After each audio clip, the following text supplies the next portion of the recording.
Shalom, Salama, CMA, Shalom. Greetings to all my Israelite brothers and sisters from around the world. Whether you're of the bloodline of Abraham, Isaac, and Jacob, the house of Israel, or you are a Gentile grafted into the house under the blood of Yahushua Mashiach, I welcome you this morning.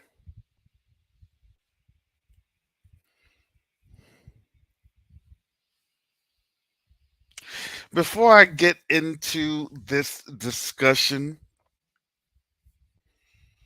I just want to say, spoiler alert, if you did not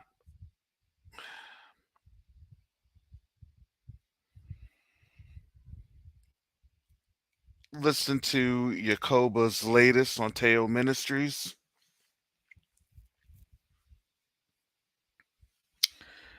you probably need to go there first.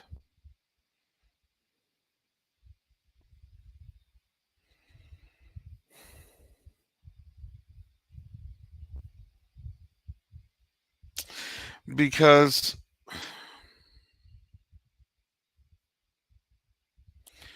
what we see happening in the community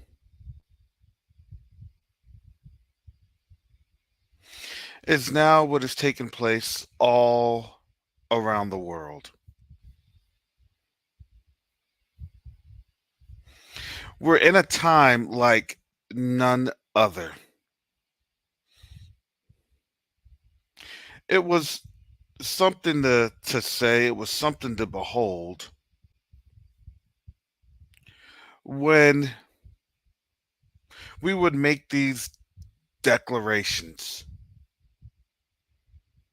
No, the Most High, He's going to bring us on out. He's going to connect the two sticks. He's going to do all these things. We just have to have faith.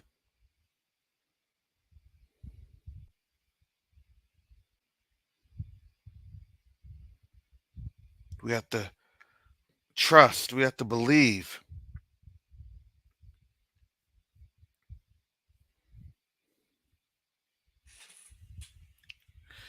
And so, in this time,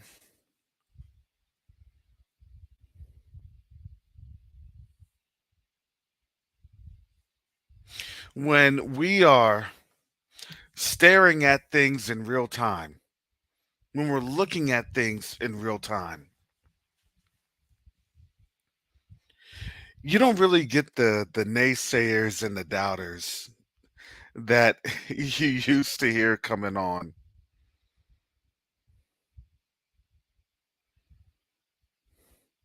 I don't think Africa's ever going to do this. I don't think Africa's ever going to do that. I highly doubt it. I don't believe it.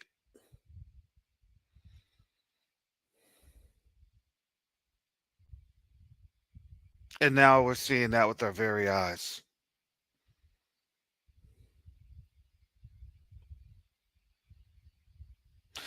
I posted up the link to this because I wanted to have a discussion, and particularly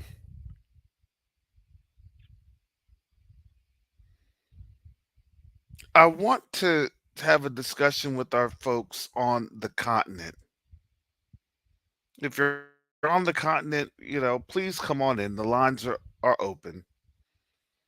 If you're here in the diaspora, come on down because I'm going to tell you, there was a concerted effort by them folk to keep us away from each other.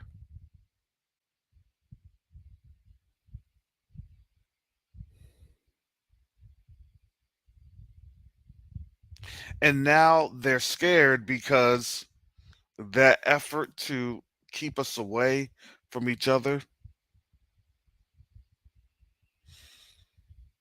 has backfired on them.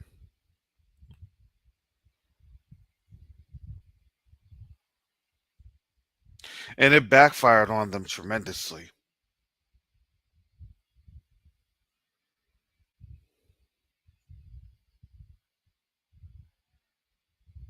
Would we have ever thought that we would be seeing this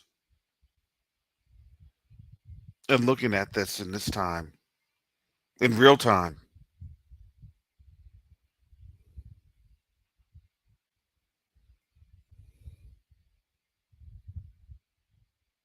I'm not going to lie, I love what I see.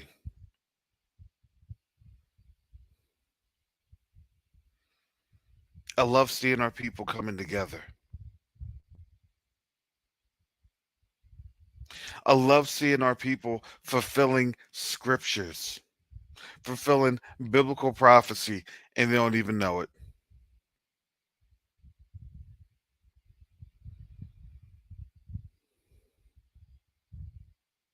I love seeing the people standing up and getting ready to understand who they are, what they are, whose they are. It's a blessing to see this. To see this in our day, can you imagine? Can you imagine this 4, 5, 6, 7 years ago? Can you imagine this?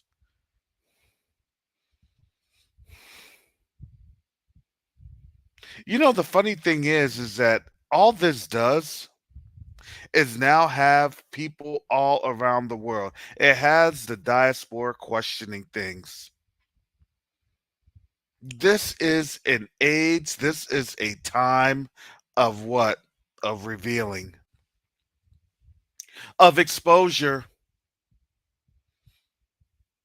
Everything has to be exposed, and now everything is being exposed, and they can't control it. Have you noticed that, family?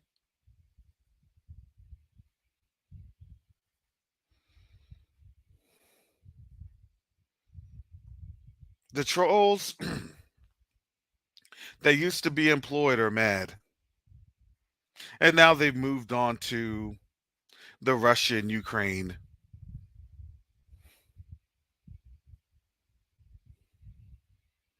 They can't do anything around here. They can't say anything around here. Because why? Because I believe that they're scared to open their mouth lest they have another coup on the African continent.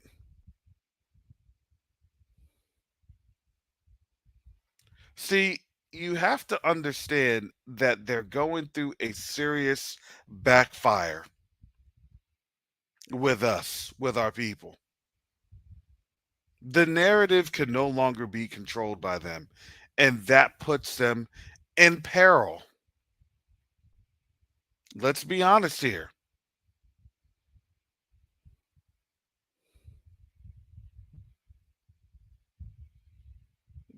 Lies cannot stand against the truth. This is their cracks in the system. This is their lies failing.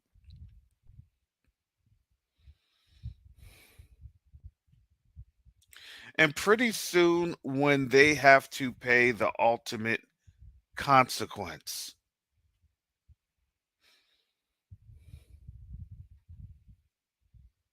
most high willing, we will not be around. Because, like I have said and mentioned on this channel for a while, the rumblings in the continent are going on, but they're not necessarily being said. And see, yeah, you're right, Richard Long. It's not just a black messiah that they're fearing. They're fearing that there really isn't a black messiah. They're fearing that this is something that is on out there, it's a generic thought process. It's now a thought process that cannot be managed. You can't manage this because why?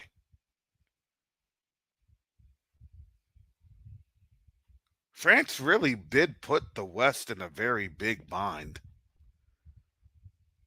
And you have to understand what white supremacy does. White supremacy is the ultimate pact. That is the ultimate security pact. You're not going to denounce anything that France has done. They can't do it. So, guess what? They're falling for the trap. We had already said this. Their trap was always and has always been white supremacy.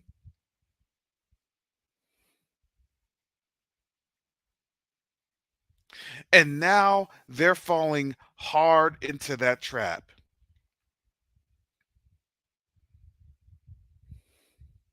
Feet over face. They had no choice but to.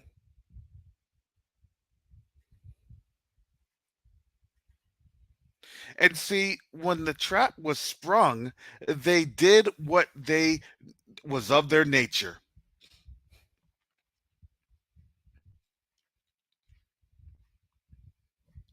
That leopard was not going to change its spots. That zebra is not going to change its stripes.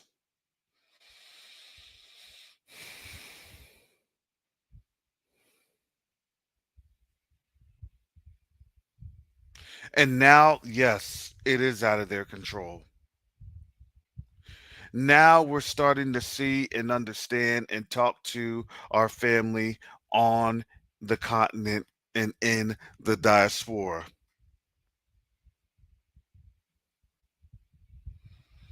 while they crumble. Let me tell you what that crumble looks like. It looks like what you see south of the border coming into the United States. We got another wave. Yeah, they got another wave of the replacements.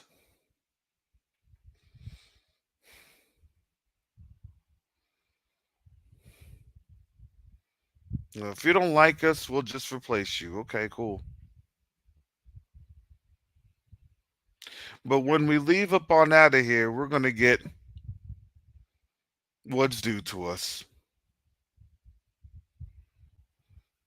And eventually you'll be paying back everything that was stolen from us. Because we'll like to see how that wave is going to work when that wave is really their trap.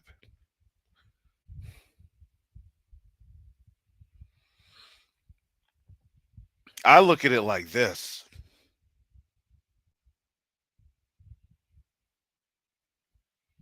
I look at it as that's going to be their demise. That's their punishment. That's their overseers coming through.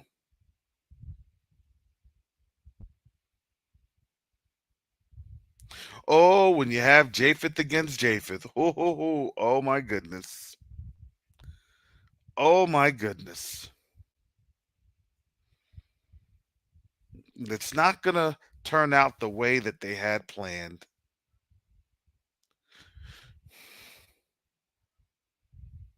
And this won't turn out the way that they had planned.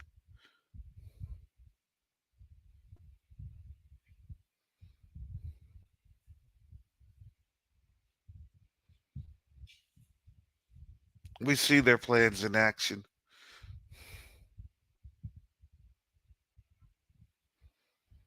My question is, why would they allow us to talk to each other like this, to conversate with each other?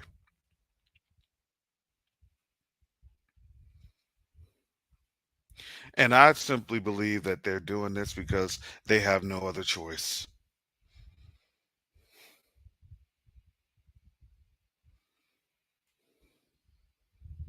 They have no other choice.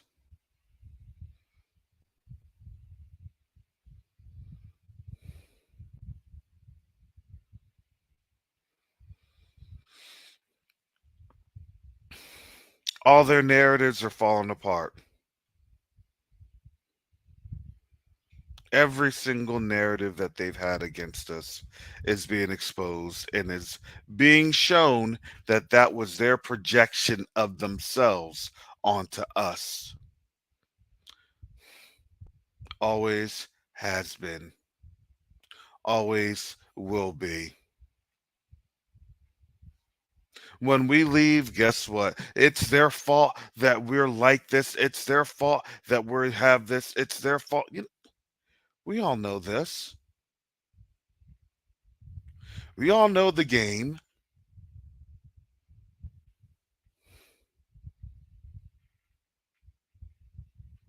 When their companies fall apart because they fired us first, thinking that they were going to go somewhere or do something without us. And then when it dries up and shrivels up, it's their fault. It's their fault. It's their fault. We hear the game. We know. It's their fault that they didn't vote. It's their fault. It's their fault. It's their fault. It's their fault they're not joining the military. It's their fault. Told you the military had problems. I saw that back in 2020,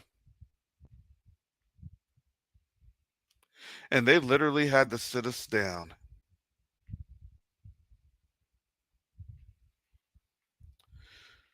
and have a town hall to address the concerns of African Americans in the military, starting with the officers and then the enlisted.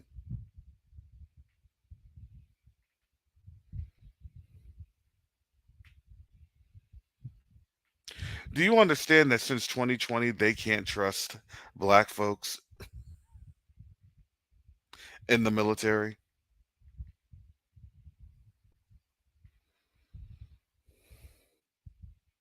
Since literally, I believe it was June 2nd or 3rd,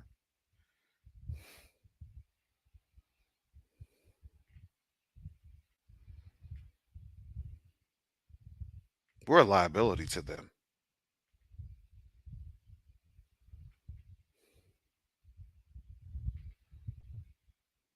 They had to have a town hall because black people were, especially black officers,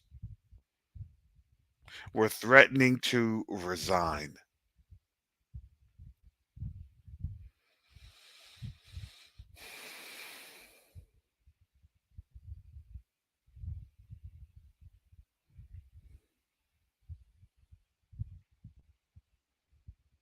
Hurry up.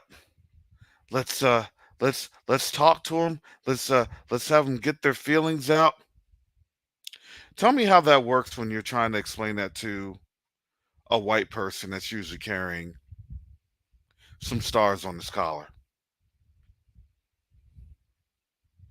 Well, master, let me just tell you, I feels real bad. I don't like things around here. All right, all right. Thank you. I appreciate it. Thank you for letting me know. Uh, uh, uh, did did we voice everything and make you feel comfortable?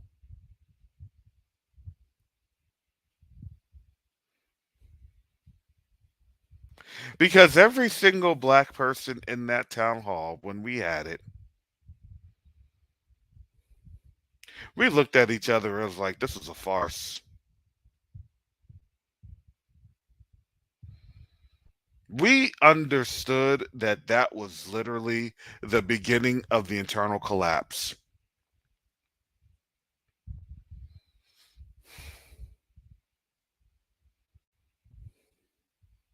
If you didn't know that that was the beginning of the internal collapse, that's why they have General, or excuse me, now no longer, but retired General Lloyd Austin there.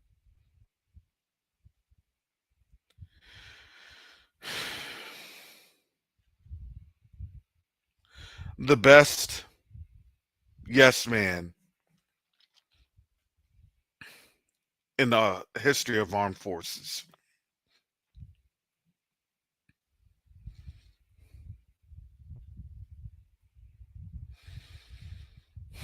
I still remember the testimony on Capitol Hill.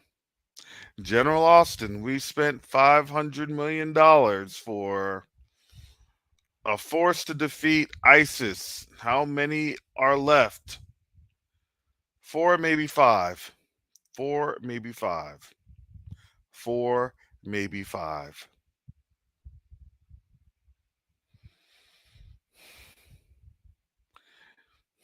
Look, you would have paid some brothers, look, 20 million a pop for reparations guaranteed. Oh, we would have been up in there. ISIS would have been done in 3 weeks. You got my money still up in that account? All right. Whose head do you need to see on the platter?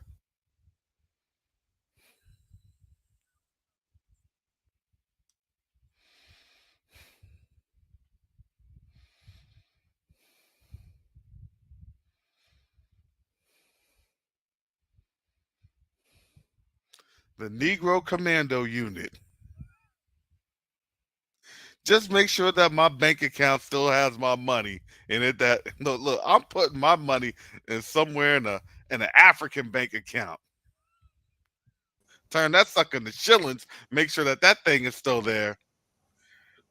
Let me put it in this into some gold bullion. Throw this in the safe. Look, ISIS would have been defeated in a month.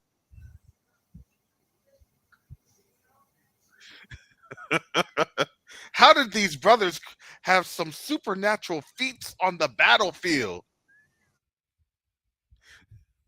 Man, let me tell you how we did it. We prayed that Father, we could spend this money when we get back after we kill this fool.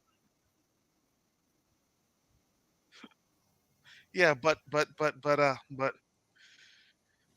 we don't want to do that because we just want to throw it in your face that we can lose $500 million to four people.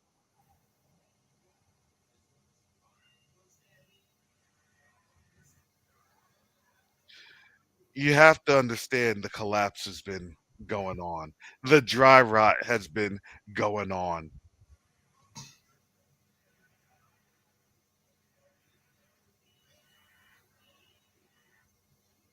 Yeah. Y'all really didn't understand the Trumpism or Nazism and how that's fomented. You had your first run. Now, after this break, when things get worse, guess what? I guarantee you, even if Trump is not on the ticket, people will write him in. I guarantee you.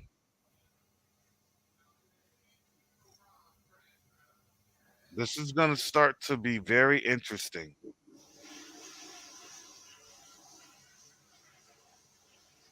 Brother Michael Shalom. Shalom. How you all doing today? Oh, well, Brother Michael, what do you think about seeing our brothers and sisters? Well, truthfully, I think that for the brothers that are taking the lead, they're bombarded and Hmm. it's getting to them. We're seeing a whole lot of things taking place um, on in Africa. We're seeing what's happening outside of Africa and what people are trying to do within Africa. Africa is their number one trophy, and Yep. it's bombarding us. Man, Yacoba,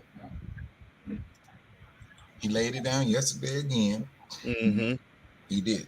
He laid it down. And I mean, even if you just really want to go with the picture that he put up on the post with the dragon hovering around the earth, that is exactly what's happening right now. Yes.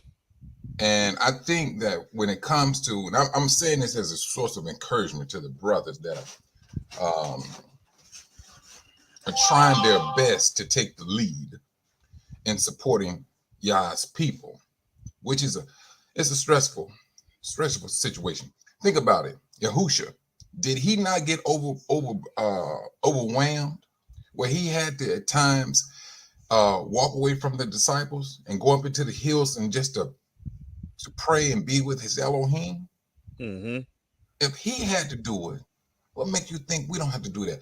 Man, there's plenty of days I sat on this sofa, man, asking myself, man, what am I doing? Am I doing this right?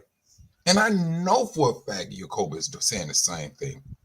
I know he is. You can see the earnesty in that man's voice. It's not him that I'm just taking up for. I'm talking about anyone. You yourself. You even said it, Carrie. I might just go get me a job. It happens, bro. It happens with the best of us. When you want to do what Yah has pulled you into doing, and you working it, you got your brothers right here complaining about you about this or about that. Everything that you go through, Jacob, any one of us. Yahushua went through it first. Yes, he did. He set the pattern. And the thing about it, and I said to all of the brothers and the sisters that are trying their best to take the lead as to keeping or bringing together Yah's people, keep it up. Hasatan know exactly what you're doing, and he's going to bring that stress upon you. He's going to. He's going to bring that stress. Oh man, he's going to bring. You gonna be like sitting on the side with a bottle of Jack Daniel or something just to relax your mind, because it's gonna be that overwhelming. But I would say this: you have my support. The brothers and sisters that are trying their best to keep y'all together. You have my support, my prayers. I said it to any and all the brothers and sisters. We are in a dim time. Earlier this year, Karis, we was talking about what was that? Earlier this year, Karis, me, you, and Sister Santia, we always said, all right, we're gonna see what happened next week. Karis, daily thing now. Everybody got to an hourly thing. You could be on it. We can be talking right now. Something right now. An hour just happened. Yeah. It's getting to an hourly situation now, and it can be overwhelming. It can be overbearing, but at the same time, we must stay on point. All right, this is what's happening, because now when this stuff starting to come in a little bit more and a lot faster, when you think you're going in this direction, you find yourself got to go over here real quick without even thinking. And now this is where it will really. It is so imperative that we look at this. When things become overbearing and coming in like that, you need to pray to God. His celestial chariot does not stop. It just turns and go where it wants. And we need to be following his direction. We're going to have to pray. We got to be absorbed in the prayer in order, when we make those, can we call it a decision to go this way or go that way? We want to base everything upon Yah's direction, because that's where it's getting out of our control. That's what is happening. It's happening. The devil is showing himself more and more. You know, these things that they're talking about, the what do they call the immigrants. I don't have a problem with the immigrants. I looked at people that's looking for a better life. That's how I see it. But at the same time, now I'm seeing something a little bit more sinister from a politician side with that. That's what I'm seeing. But at the same time, you're still looking over here in Africa. What's going on in Africa? And then we come back over here, QTUA. Hey, we trying to put this together to unite y'all's people. We got a lot going on, bro. We have a whole lot going on. But we gotta continue to encourage the brothers and sisters. And for the ones who may be thinking they just sitting at home and doing nothing, you doing something. When you come on to Covenant Awakenings or QTUA, you supporting.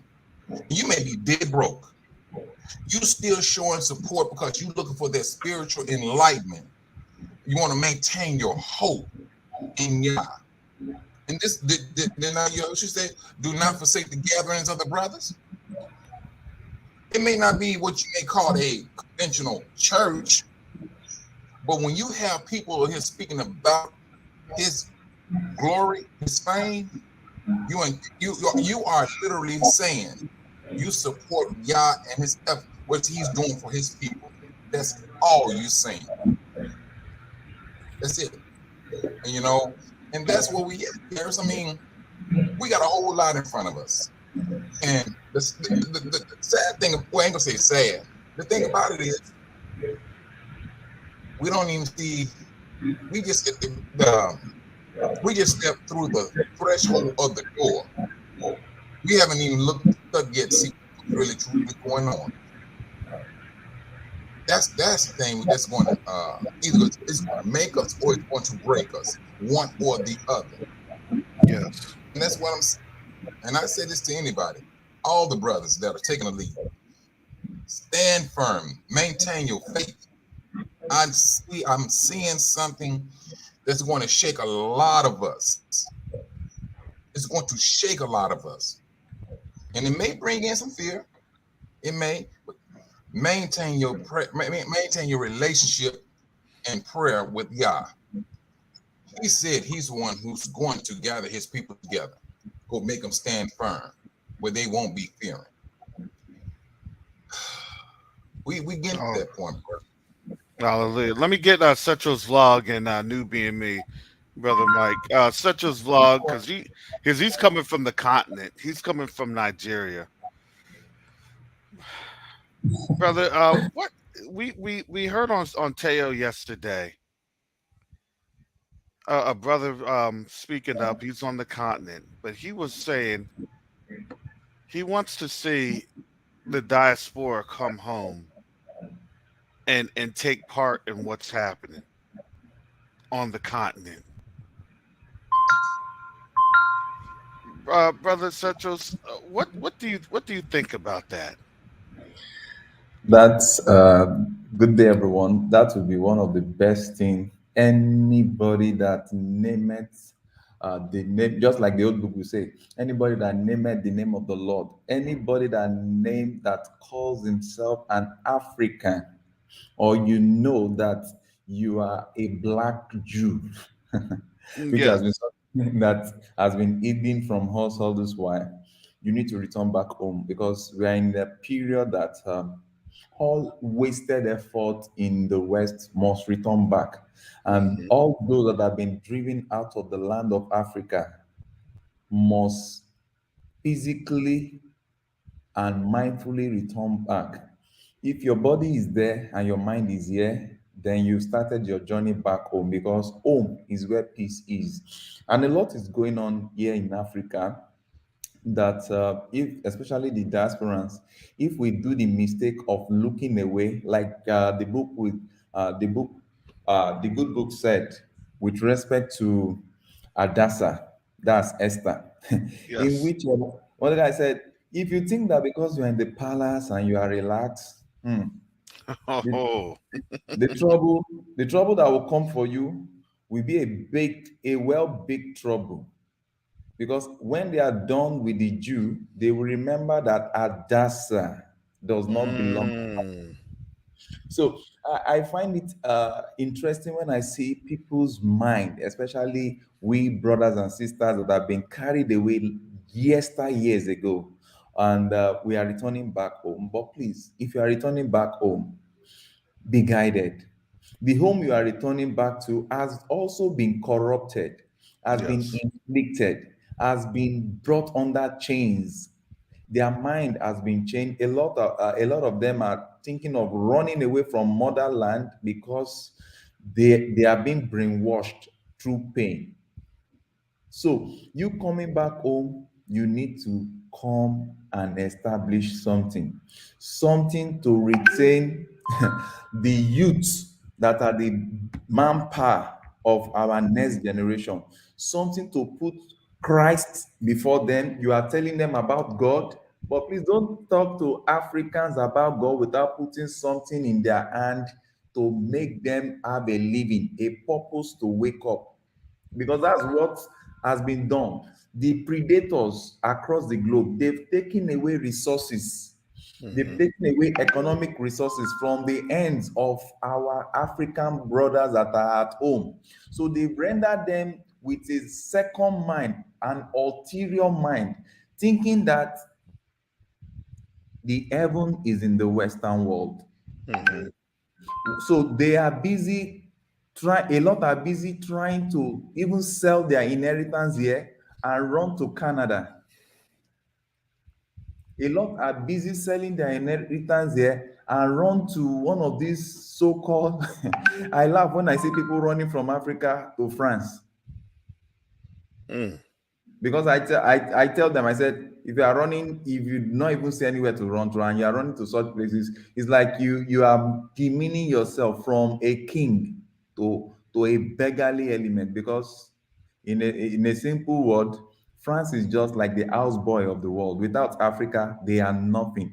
And Mhm. the same goes to majority of this Western world. So, brothers and sisters, if you are coming to Africa, the first thing that should occupy your mind is that you are coming with a balanced gospel, the gospel of the spirit and the gospel of what people are going to survive on, because they've made life unbearable for people in Africa.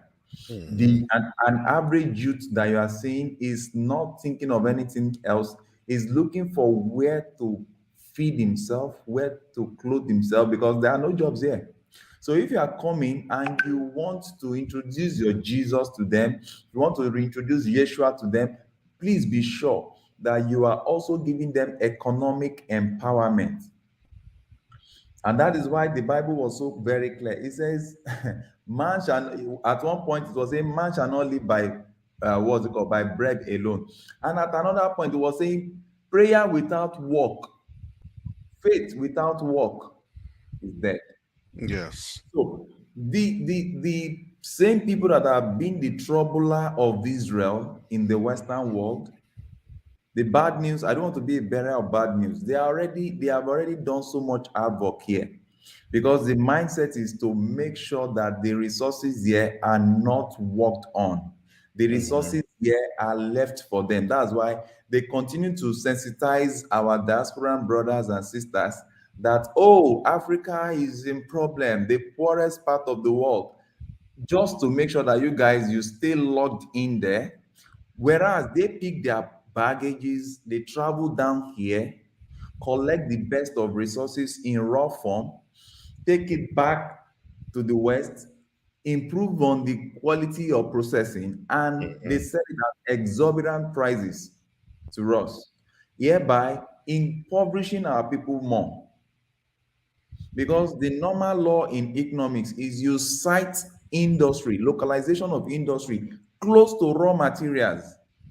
But why are you taking the materials, the raw materials out of Africa without allowing these youths that we are increasing the number of youths across the globe? Africa has the largest chunk of able-bodied youth, but because of economic empowerment not being there, you see these youths, they have nothing to do. So Mhm. as you are returning back to Africa, be asking yourself, am I coming to improve the quality of life of the people in my community?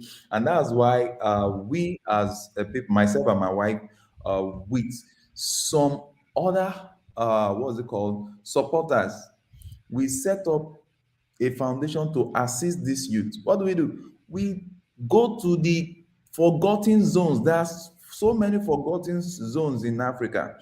The villages, the streets. You see youths now living on streets, begging and the likes. What we do is we decipher, because just like the sons of Issachar, understanding the time and the season to know what God is about to do, We decipher between the youths that are actually in need, youths that are actually uh, not having economic means, but they are willing and ready and able to work. So we call them the indigent but diligent youth. We pick up these youths, we just ask them the simple question: what do you like to learn? What will you like to do? Because the system of education that is introducing to us in Africa is rubbish education. Education that is doing Pythagoras theorem without balancing it up with what the community needs.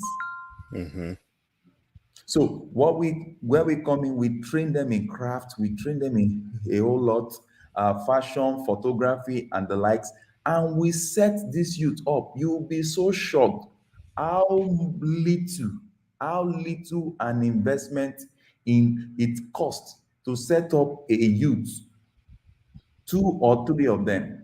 Like some past up to about just 2 months here, we picked a young boy from the street. He was living in the open. That was the first time I saw face to face. Just like the old books said, what was written in the Bible, that the prodigal son was living with animals. This guy was actually living with ram. You know what they call ram? Sheep on the street. Just mosquito nets, nothing. When the rain is falling, it pours on him and the likes. Destitute. But he was determined. He had to leave the village. The village, he was about dying there. He said, no, he's coming to the city, that he wants to make it. Someone went to preach the gospel. I know I'm hammering on the gospel because I get, sorry to say this, I get annoyed when people come with the gospel. You preach, your preaching will save the souls of these youth. But what will make their soul that has been saved not to drop back into corruption is when they are economically empowered. As you return to Africa, please don't give youth money. Teach them how to make money. Teach them how to create wealth. Yes. Because I see a lot of people coming from different countries. They come down into our society. You are busy distributing food to people. You are killing their psyche. Because tomorrow, you feed them today, you feed them tomorrow. Next tomorrow, the same set of people will still show up. Why? You have not taught them how to create what will bring food, what will put food on the table. You have only tried to introduce to them an inoculation called beggarly element. So if you do that, you are only helping our oppressors to take the upper hand. But when you come, you set up little businesses that might not take more, just couple of dollars if it's exchange. For example, in Nigeria, a dollar is about 910 naira. You can imagine, instead of you wasting your resources to be feeding people and saying you are doing charity, you are killing them. If you look at what is needed in that community and you set up a business that is well focused, well managed, and you put these youth in charge, they are collecting salaries. Or let me share my idea with you. I don't even like placing our youth on salary. I give them profit sharing. We set up these businesses for them because I want them to know that they are part of the owner. Like the young boy we picked on the street, what was it called? Through the help of just one of my follower, through the help of one of my follower alone online, we set up a mini photography studio.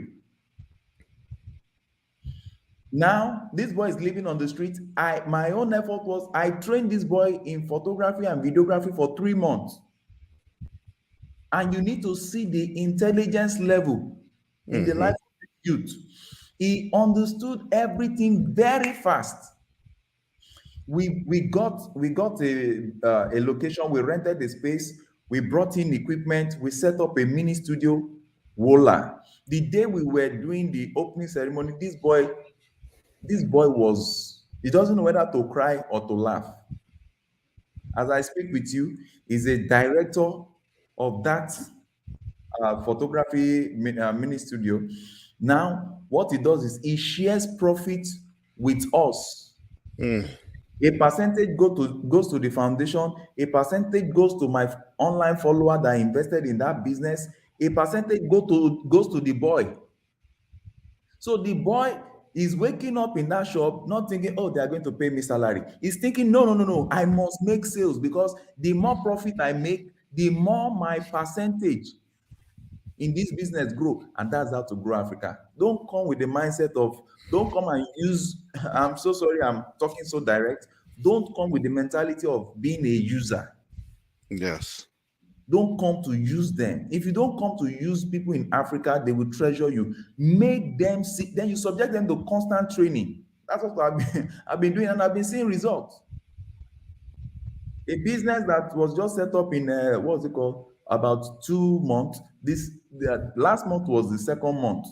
The first month there was a loss. The second month is already, the business is already generating profit. Mm. Though very, very small profit, but for you to, because I wasn't even expecting that. I was expecting that within the next 6 months, the business is not supposed to generate profit, but within the first 2 months, the business has started generating profit. Yes. So now tell me, do you need to preach any other Jesus to this young man? You do not need to read Bibles too much. All we just need to do is what? The believers are called Christians. Why? Because they behave like Yeshua. They walk like Yeshua. They walk like Christ. It's not about talking. That's why most of the time I don't believe in too much talk. I love to come practical. And when I see people Well, coming to let me Africa, so let me kind of clarify that, because you're giving us, what you're saying is, and this is what we know here in the West, the Eurocentric element of Christianity is what has been fed to the world. The Eurocentric element of it, of being a believer in Yahusha, has been fed. And Yahusha was all about showing and being the example, not just dictating, right? When you saw how he was driving out the money changers from the temple, right? There was an actual action, and folks were following the actions. We don't have that here, because, especially in the West, there is more of the um, do as I say sort of approach that doesn't really it doesn't bode well. And that's actually what killed us on over here too. Well, you do what I say, but they will not follow the examples of being Christ-like or Yahusha-like, as we say. Because why? Because they don't even read the scriptures, nor do they want to follow them. And now here we are, we're coming to the table as a people, and we're saying, look, we just need to come to each other with love. And that's exactly what this whole cornerstone is that when you're loving your brother or your sister, right? That's the element that is what's needed. But here's the thing. What they've taught us is you can't love anybody because they don't want you to even love yourself. So there has to be a re-education in terms of being able to love yourself so then you can love others. And we're not talking about love in the perversion of what they think. We're talking about love where you're caring for someone, where you're thinking about them, when you're asking for them, when you're seeing how they're doing. How are they holding up? How are they shaping up? What is needed to help them? Not to facilitate or babysit, but to help to get them to where they need to go out of that rut that some of us may experience. Matter of fact, all of us will experience at one point or another. I'll give you about 30 more seconds, Brother Cetros, and then I'm going to move on to New Being Me and then Sister Chantel. okay, you just nailed it. You just nailed it. Talking about love, love reveals. as you're coming down to Africa, you see so many of these people, they are struggling simply because of simple ideas they lack. You can Hmm. provide solutions to help, as in, you provide solutions that will help them advance in the course of their livelihood. See, let me tell you, maybe it might not apply to you guys over there, but here in Africa, 99.9% of the prayer point in Africa is about what? God, provide food for me. Hmm. Not because that is what God expected from us, but because the slave masters that have been disturbing you guys over there, they've been here all the while. They've been Yes. exploiting resources here. So they've subjected larger percentage of the people here to what? To being a destitute amidst the riches. And that's why the good book says, I have seen one evil upon the land. The beggars are on horses, the rich people are walking barefoot. So please, the best way to summarize love in Africa is you be the example in words. I see somebody saying, oh, I'm coming to this social and country. She mentioned the country. I'm coming to give. Please give wisely, give ideas, give solutions. But please, if you must give money, let it be that you are investing into what will generate more money. Because you ask yourself also, for you to fulfill your call in Africa, you still need to be economically sound, economically empowered. So, and you cannot, somebody that is on the ground cannot help someone that's about falling. So we need to balance this up. We need to strategize very well. Okay, I want to help people. If I give them $500, how much is $500 going to bring back to the table so that the love, the help can be consistently growing? But if I invest this $500 in the life of someone that I train to do this X, Y, and Z in the community, that means that $500 can be like the talent that was given to those young men, that the one with the five talent grew and it multiplied so it can take care of more people. But if you just come with the mentality, oh, I'm going to give, let me tell you, you are not central bank. By the time you just give for them to feed, to eat food, the Bible does not say God bless the consumer. It says God bless the sower. And you must sow. Yes. But let me, You yeah, let me, yeah. I'll be right back with this, brother Setros. Let me get to New Being Me. And you're right. okay. We need to sow into each other, and this is why, with Quest to Unite Africa, that's part of it. We Okay. we have to understand there's a bigger picture to this. Being When you're investing in a system and that system is not necessarily really all that's set up that it's cracked up to be, it's like here you want to people try to tell you invest in a hedge fund. Well, what are you investing in a hedge fund? What is that hedge fund doing?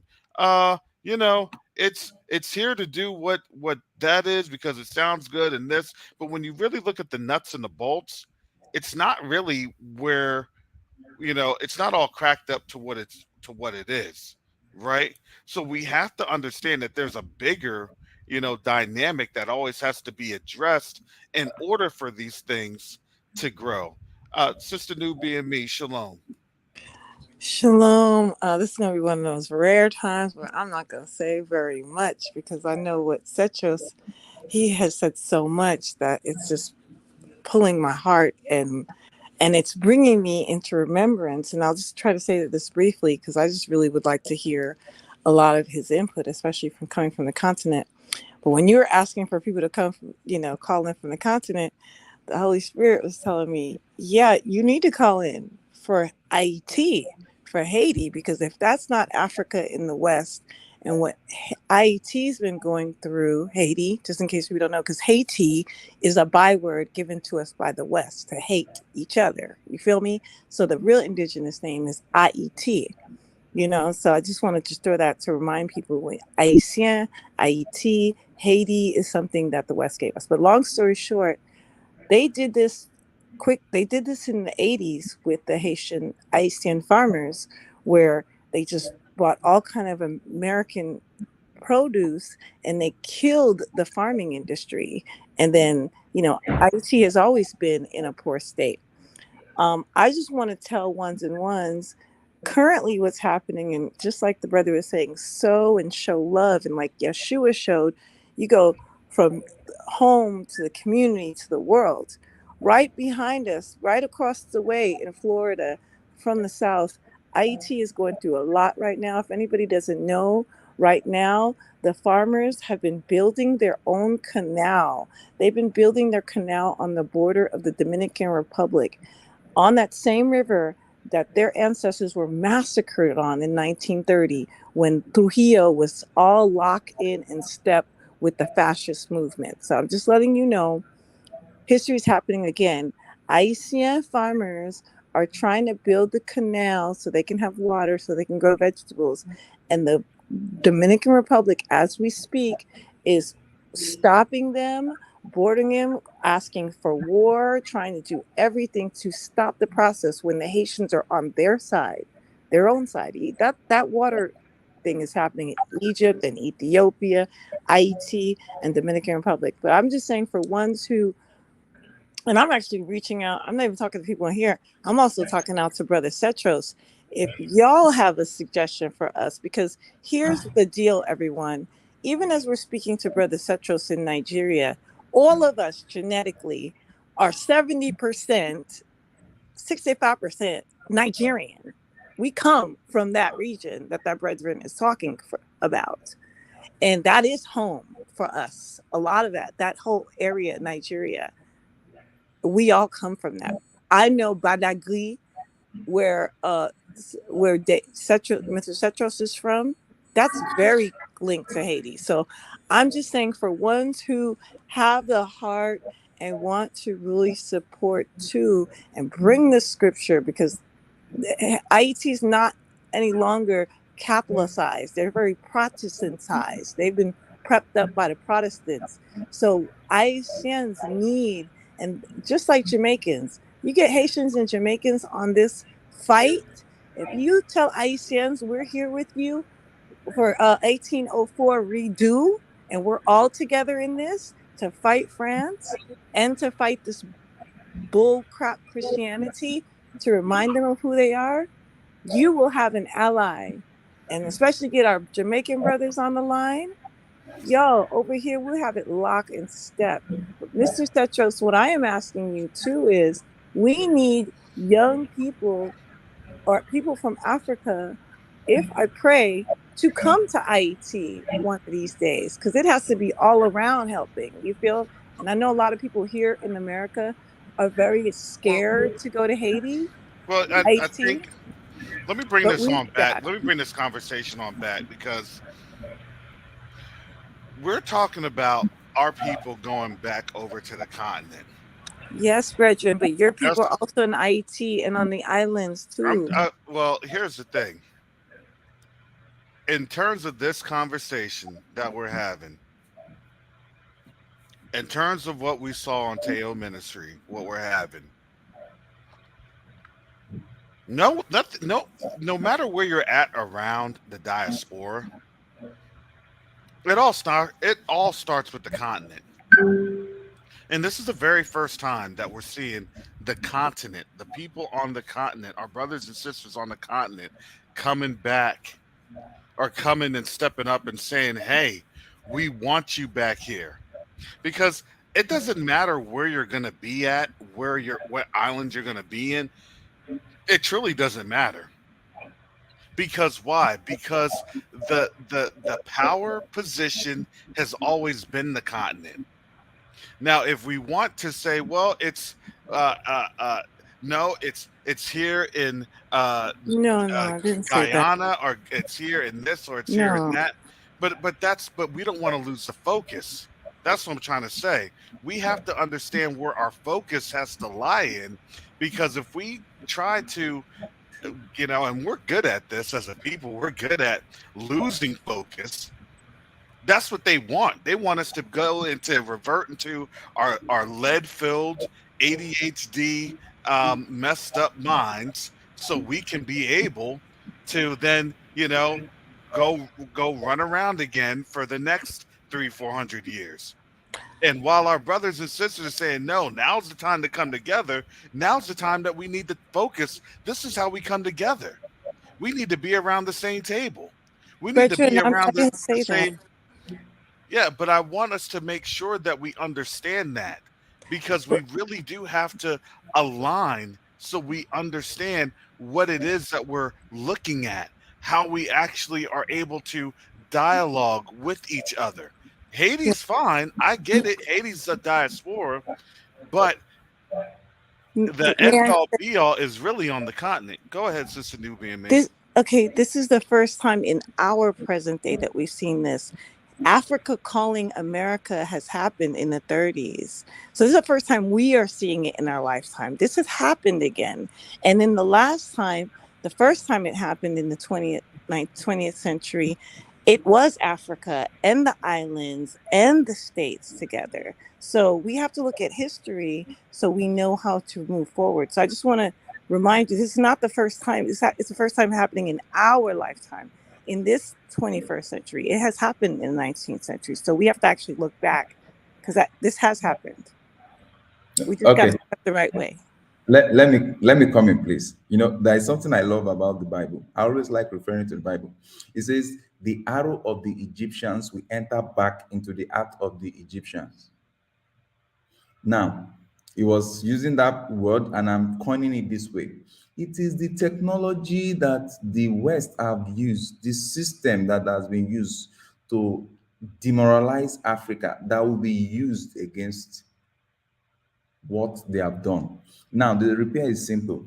Whether you are in Haiti, you are in America, you are anywhere, I'm in Nigeria, some other persons are in God knows Canada, anywhere, we're on this platform. That is the end of the bondage to our minds. So we are not restricted by geographical locations. We can communicate with each other. And what we need to do is to attack the first place that was attacked in Africa, the mind. As we are passing information amidst ourselves, do you know what we are doing? We are healing ourselves. We are healing our mind. We are liberating our mind. That's why I did a kind of a content the other time. I call it what's it called? Slave. I think I target something that has to do with slave trade of the mind. The minds of Africa has been enslaved. Now we are going to use technology, ability to relate with one another across the globe, wherever we are, to reshape our mind, to rework our mind. You talking about AT is very, very simple. So far, they can access a laptop. That is all that we need to do. If they are anywhere, if anybody is on ground in 80, just get, if it's one or two or three, in short, crowd is too much, just one or two. While I was in banking, that is what we call the train the trainers. So what we need to do is get two or three people from 80 youths, vibrant youth that their bloods are very hot. They are tired of the status quo. They want change.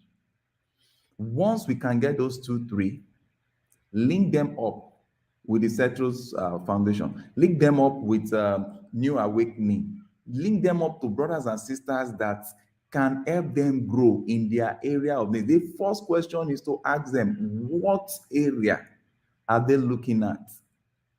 If we have the areas, I tell you, I can dedicate. Training can be done anywhere without moving across anywhere. Then when we now see, as we continue to increase, as Covenant Awakening continue to expand, because I'm still expecting you guys in Nigeria, as we continue with time, we will spread across, physically moving. But now we can spread the hand, the tentacle of our mind, of the internet, connect with each other, build the relationship, touch life, transform. And once we can build that love and trust across globe, physical connection is the last thing. Let me share this with us. Just some weeks now, or let me say a month plus, I decided to go into farming because we were mentioning something about farming. I decided to go into farming. I go into the inner land, buy the foodstuffs, come down to the city center and sell at a cheaper rate. I call it buy at farmers' prices. You need to see how the numbers of the poor lined up and they were buying those foodstuffs with great joy.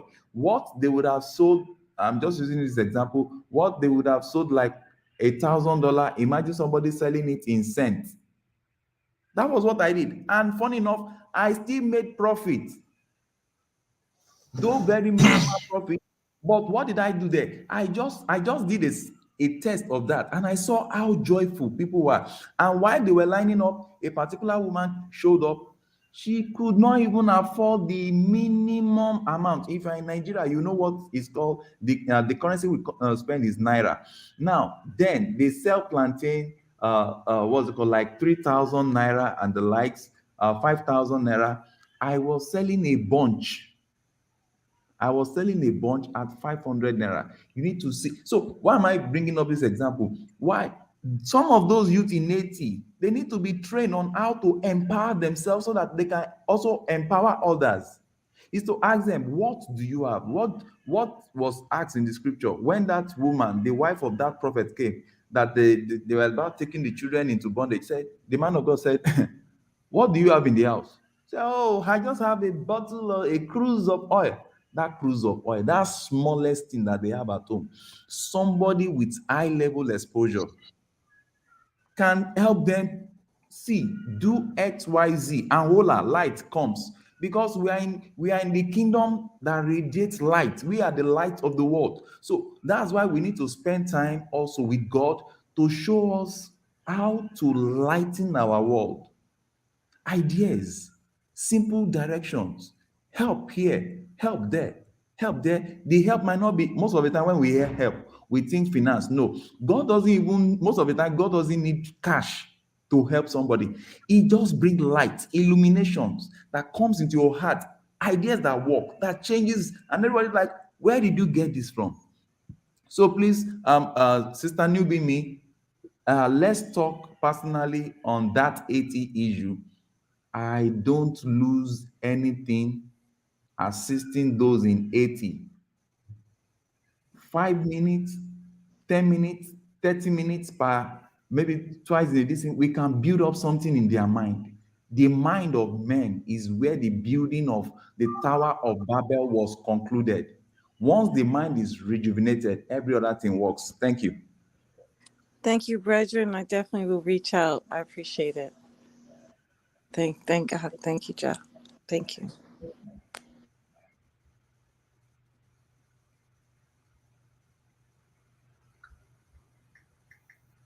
Brother Caris, you there?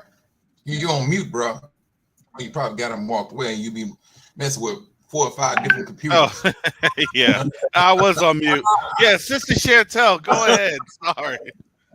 Hey, can you guys hear me? Yes. Yes, please. Can you hear me perfectly? Yes. Perfect. Okay, so Right. I'm on my old phone. It must have been my headphones then, so I've got new headphones. I wanted to say shalom to everybody on the panel and to the family in the chat. I hope that you guys are enjoying your day. I know it's just beginning for you guys. It's now after 1, coming up to 2 o'clock here. Okay, there's a few points I wanted to make. The first one I wanted to make, if I may, is I kind of want to touch a little bit on what Sister Newbie and me was saying. And I kind of feel like I kind of get what she's saying. Okay, so for me, I see, I look at the Caribbean as a micro version of Africa. Our experiences here in Europe as Israelites in Europe, and our experiences as Israelites in America or Canada or even South America is a little bit different to those on the continent and those in the Caribbean. And sometimes we do have a tendency to forget that they are also being oppressed in their own land. We also forget that it's all well and good talking about, oh, well, they need to do this, that, and the other for themselves. But just as we know our oppressors here in the West, just as they have literally stopped you guys, every time you built in America, you built something. Every time that you built something, they always destroyed it. We know that. You do not think that they are doing the same thing in the Caribbean? They are. If you understood the atrocities that this crown has committed with the Caribbean, it's disgusting. It is atrocious. And sometimes we have a tendency to forget that. I'm not going to go into all of it now because it's like I'll be here forever. But the fact of the matter is, they every time, and they've put in laws, and they have done certain things to literally keep them where they are. No matter what they try to do, there's always those that are, and they also have, we already know, they have the same coonish leadership that they have on the continent. That's why I call the Caribbean like a little Africa, or miniature Africa, or micro Africa, because they do the same things. Like I said, my experience living in this country is kind of similar to you guys' experience in the States. We've got differences, but it's similar. But their experiences mirrors more the continent. And what I wanted to say, when I see the atrocities that they do in Africa, and I'm sickened to my stomach. When I found out about, France, I think personally, all these nations are disgusting, but France has a little bit more ick to it. So and the fact that this Macron creature is still clawing to everything. And one of the things we need to understand, as much as we want to cuss Macron, he's not the only one. We've had, look how many from the succession. This is what, the fifth iteration of their republic, I think. From, I can't remember, 1950 something, when they started putting in place the whole idea of colonialism from way back then. And they've had, I can't remember if it's about 7 or 8 of their leaders, Sarkozy, the same kind of mess. They've been doing this for decades, for almost 100 years they've been doing this. So this is not new. But I do want to say, Sister Chantel, sorry. let's understand this, because you bring up a great point. Colonialism has never gone away. It was just always rebranded as something to make it look like, there was something equitable or something fashionable. But it was always for the detriment of the African nations, and it was always for the enrichment of the European nations. And just as though someone had brought this on up, that the EU had given France permission to go into Niger. That was said. And again, that's exactly why I say they disgust me. They disgust me. I'm sorry, people. I'm sorry, family. I get so mad. But can we please not forget that we need to help each other in the diaspora. I'm not talking about us in the Western world, although yes, some of us still need that help, and some of us, we struggle. We just don't like to put it out there, but we struggle, right? Like I said, our struggles are a little different. But we do need to remember that, it says, what's it, 1 Timothy 5, it says, but if any provide not for his own, and especially for those of his own house, he has denied the faith and is worse than an infidel. Now, I'm not saying that those of us that are trying to reach out to our brothers and sisters on the continent are infidels. I'm not saying that at all.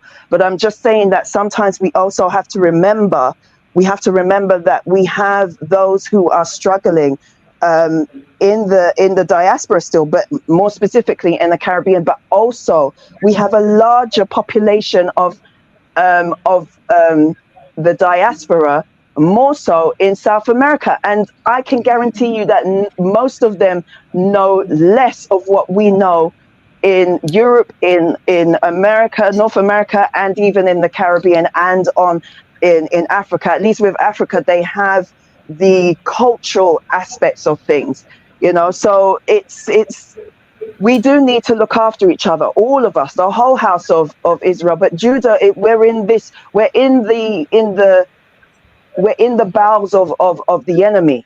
So we need to be able to support each other where we are right now. But there is one thing that I wanted to say. My other point is, yeah, it is about love, love for each other.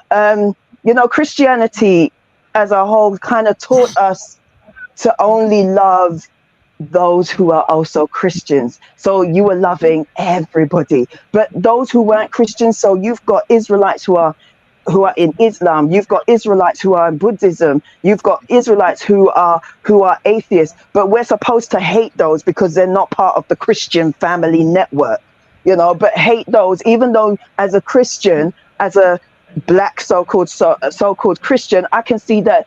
Why is it your brothers and sisters are oppressing my brothers and sisters in the not in the faith, but my brothers and sisters who are my ethnic brothers and sisters? Why can't you speak to them about how they're harming us? And what do? They do nothing. They do nothing. And these so-called Christian nations, how they like to say they're Christian nations, they all they ever seem to want to do is steal from us. How can you call yourself a Christian when all you do is steal from those who you claim to have a benevolent rulership, as France thinks it has? This Macron creature believes that he's benevolent, So I just want to finish this, and I'll be done because I've got to kind of do some other stuff. But you claim to be a benevolent ruler, or I'm kind of watching over, keeping them safe. That's our mandate as the European Union. We have to look after Africa like we're children, and although we're way older than you people, but whatever, but you want to say that, but then you're practically stealing their resources by giving them what, 85, not even a dollar. You couldn't even round it off, not even a dollar for their precious uranium. But that's okay. That's love for you, right? That's what you call love. It's like, and then when I see them hungry and they're naked and sick and what in want of all things, but you still want to take, and you call this love, but you're no different from that rich man that wants to say that, I've got all my friends, the European Unions. Come, let us feast. Let's dine. Let's get fat off of this. And then you're taking from the poor man, the farmer, the man that has one little lamb. You, France, or whichever nation has stepped forth at this point, want to take that one lamb, and you want to kill that one lamb, even though you have great riches, although you don't have the riches. But whatever you say, because you say so, you want to say that gold don't mean nothing. We got all the resources, but gold don't mean nothing unless you say so, right? So you want to take this and you want to divvy it up amongst your people while you keep my people in abject poverty, belly swollen, hungry. Sorry. I saw the comment that you have made, that you posted in the chat yesterday when Jacoba was showing all the sisters there in the mud digging for gold. What did I say, man? I've said so many things since between now and then. Like, come on, man. My mouth run like the river. So tell me what you thought when Jacoba has said this. He said, look, they're in there panning for gold. They're giving the gold to the European nations, and they're only getting paper for gold. They're only getting paper for gold. Yeah, exactly. You want to give them your gold, and I'm not talking about our people who suffer. I'm talking about these leaders. How dare you? I cannot wrap my head around it. How dare you? How absolute dare you? You want to give them for what? I cannot. The only thing I can think of why you would do that is, one, you're Edomites, and two, you're cowards. Or maybe it's just both. But I can't fathom for the life of me why you would let your people, if they are your people, live in squalor, waddling in mud to get gold for these people, and then you get pieces of paper that ain't worth the ink it's printed on. Mm-hmm. Uh, Yep. And then on But you top know of what? it, you've got their faces smiling at you, saying, "Hey, we're taking your gold for my face on this piece of paper." Come on, man. I think Karras said it earlier when he said it. They got permission from, they got permission to invade Niger. My point is this: let them go. Let them Yep. go. I'm Yep. serious. Did you say Niger or Nigeria? Niger. Niger. Niger. Niger. Niger gave them Yeah, permission. No. EU gave All France right. Yeah. permission. Let them go, because I see. That's another comment that It's I not said. going I to said, end well. go in there, Mm-hmm. and we're gonna see. This is like a bad setup. This is like a setup for a horror film. You know, they Yep. go in there full company and everything, and two of them come back because they're not the same again because they've seen some stuff. Mm-hmm. That's what I'm I don't talking know about. what to say. I've seen stuff, No, things that shouldn't have happened. Yeah, you no, carry on. they go see more than that. They go in there. This is one time. They're not going to come out squeaky clean. They will come out quite bloody with some bodies. Mm-hmm. They will see. They're going to really understand who these people are. In order for them to see that, they got to go in there. Right now, they dealing with arrogance. That's all they dealing with. They flesh and arrogance. That's it. That's all they dealing with. Yacoba Show was talking about that. I'll let them go in there. They're going to get disrespected. They're going to get that It is work. about the Here's the arrogance, isn't thing. it? saying, It's Here's the the thing. sheer arrogance. Here's the thing. They're going to get that work. They're going to get Go it ahead, Mike. off the top. No, That is because not what you said, bro. I mean, me and you was talking about that. Now y'all go. They let them go in there. I'm sick. That's gonna be the catalyst for of embarrassment for not one country but two. United No, States and not one country. It's not going to be one country that gets embarrassed. It's going to All of be them. it's going to be a plethora. ECOWAS will get embarrassed. The EU Mm-hmm. will be embarrassed, and so will the United States. I think ECOWAS will be the first to be They're going to get knocked cooed. down. Yeah, they'll get cooed Oh inside. yes. Oh yes. Yeah. I'm sorry.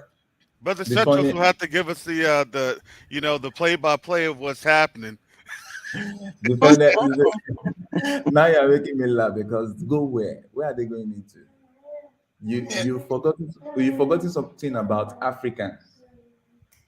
Africans are not people that react on time, but when they react, the gods must be crazy because they will go back to back, end to end, with everything they've gotten to fight back. And that is what the people of Niger are doing. Let me tell you a little bit about the people of Niger.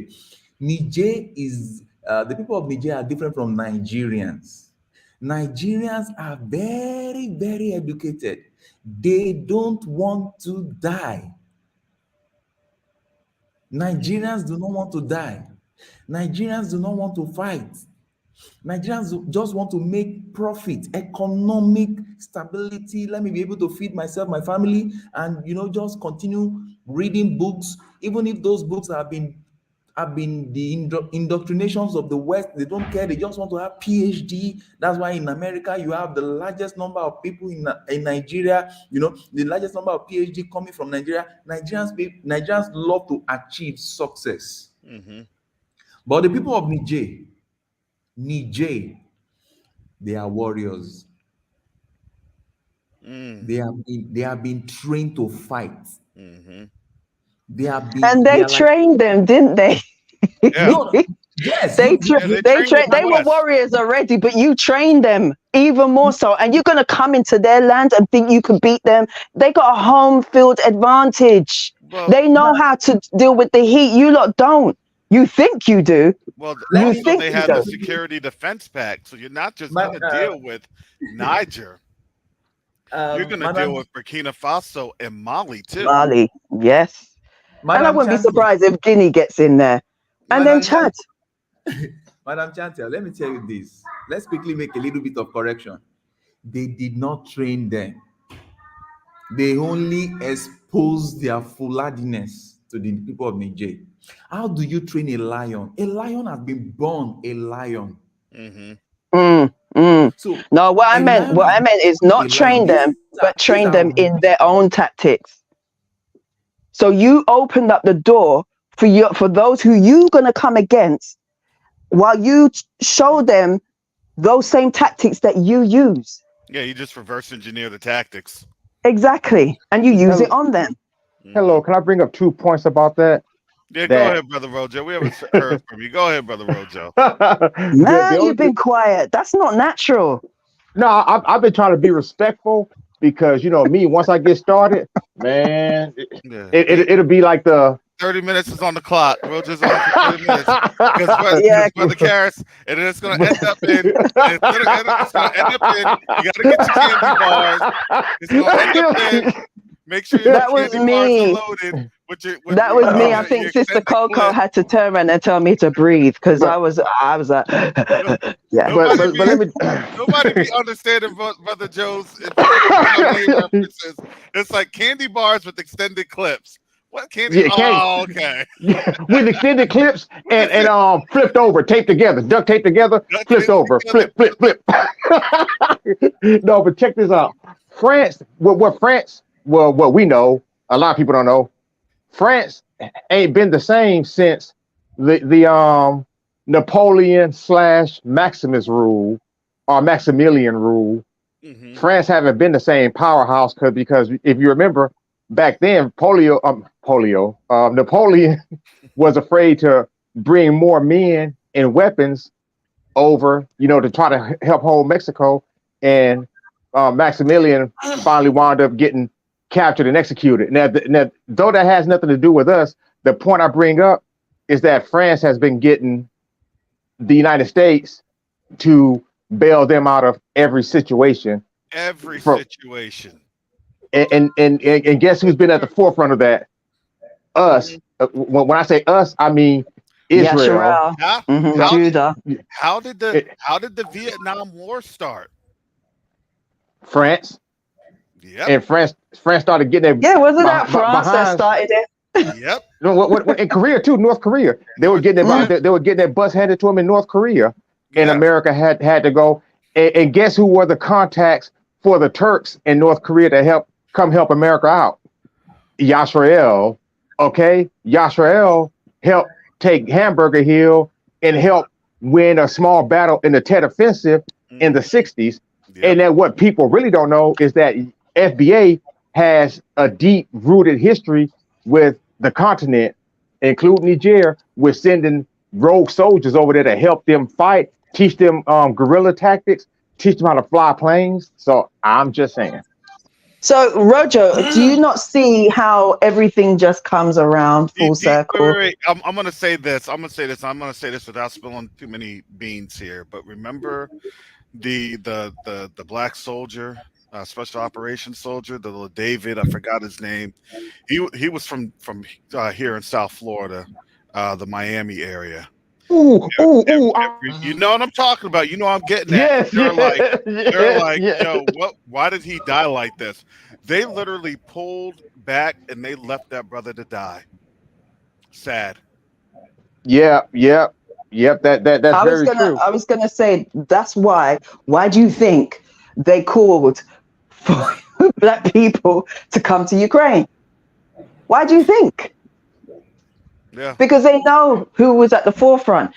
How much? What's the percentage? About 40%. Wait.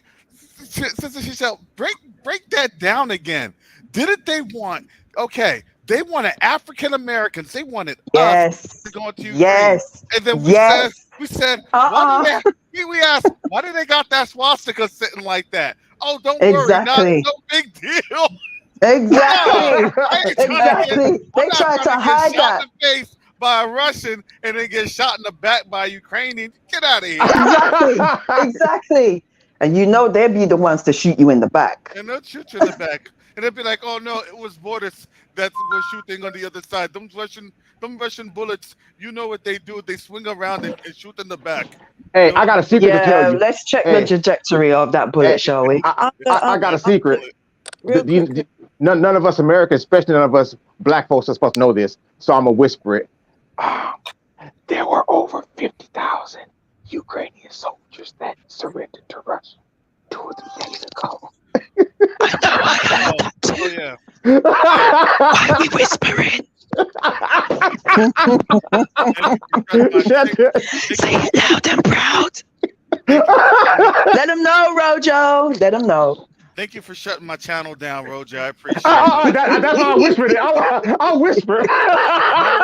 Don't worry. Now Karis is gonna have to have another what's it?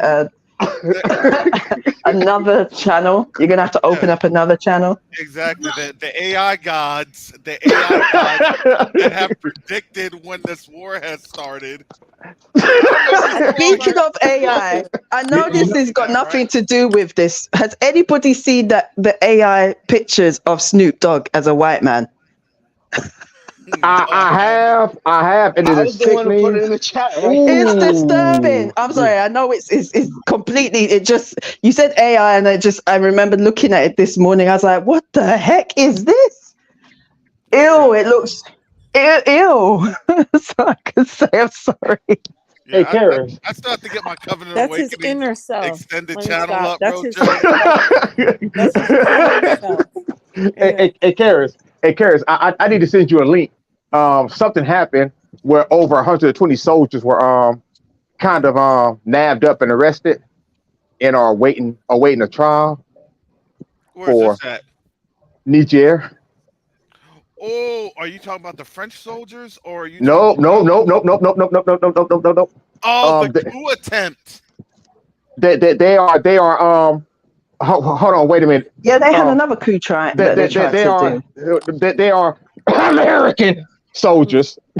I had to cough But there. I'm sorry. What was that? That just sounded like static. Can you talk clearly, please, Rojo? Roger just went away. Roger, you're back. Yeah, Roger I'm didn't here. go away. Roger was Hey. taken. I was abducted for a moment.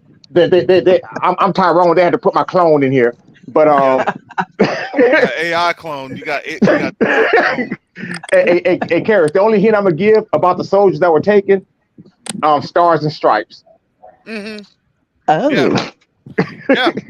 Interesting. And the thing is, just as he has said it. Look, I don't doubt it.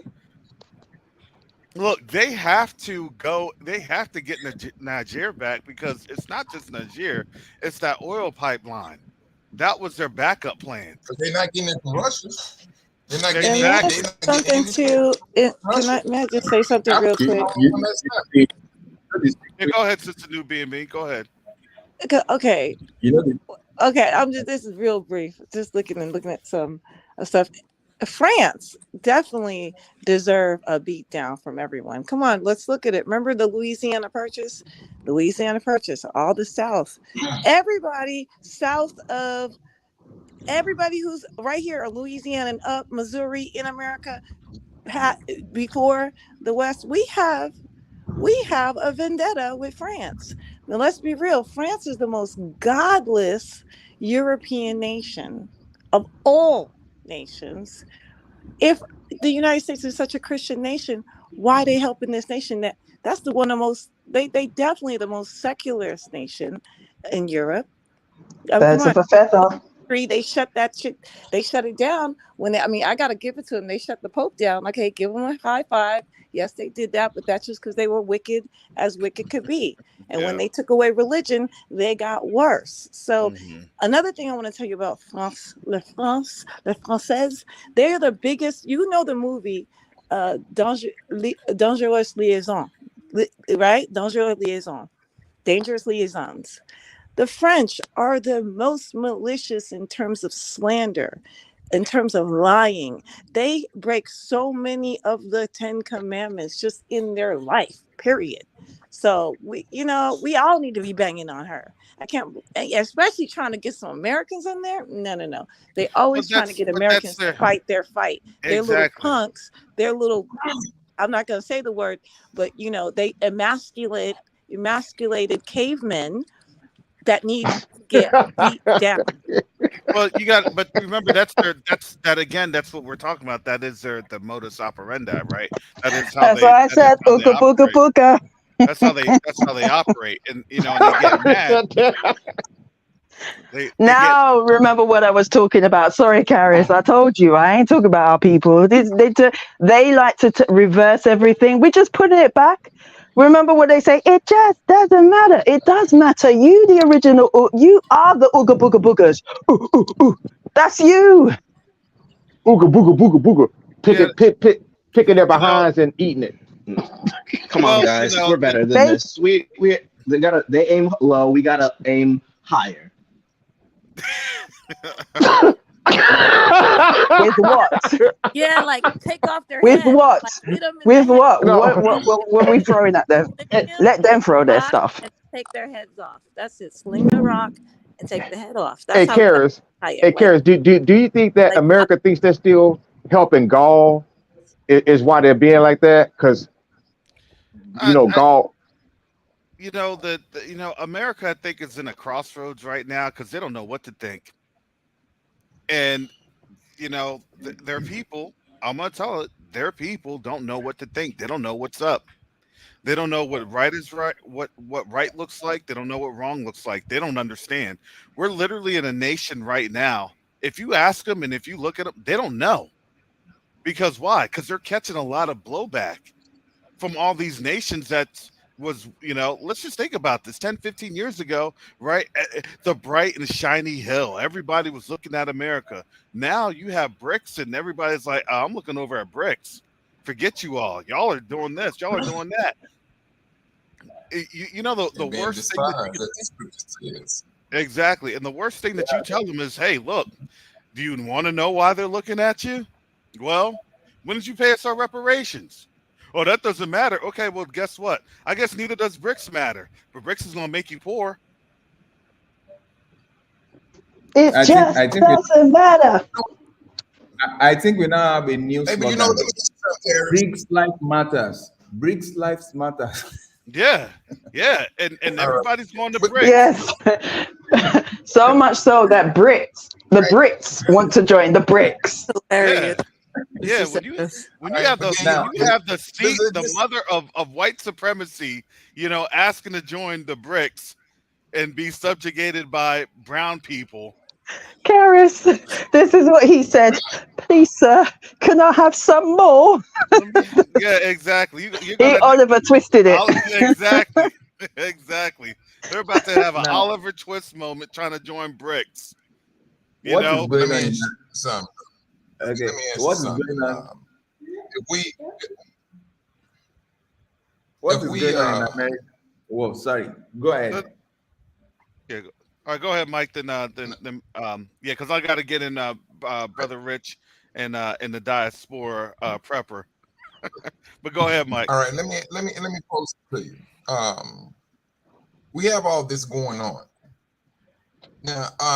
How are we going to? I mean, how are we making sense out of all of these people that are going into Italy here in the United States? What is the whole purpose of this? Is it just for a distraction, for something that they're working, they're plotting? Everybody know what you're trying to do in Niger. Hmm. So I mean, you got that going on. You have all these people that's coming here. Like I said, I'm not in disagreement with it, but it seems a lot more sinister. I just don't understand. But then at this point, let me go back a little bit. They're offering the people that come here to be police officers. Now, mind you, you got black men and women here that can do the same job, but they're not offering those jobs to people that was born in this particular country, but they giving it to foreigners. Because That you're seems now kind of under sinister. Yeah, because you're now understanding that this nation wasn't built for us. It was built by us, but not for us. Reverse FUBU. Mm. Not only that, they just All right, basically they just go back to their old tricks and tactics of Hmm. divide and conquer. That's all they know how It to was do. look, You know. Mike. But let's bring this into a more of a contemporary context. Back in the beginning of the 20th century or the 19th century, or however you want to call it, when the Irish were coming over, guess what the Irish were? Mm-hmm. Police officers. Holy cow! All right. You're right. Lo and behold, you're just seeing the same exact thing. It's just that what they don't want to tell you is, even with redacted saying this, these folks are dying out by the droves. They're extincting themselves. They're They dying extincting like crazy, bro. themselves.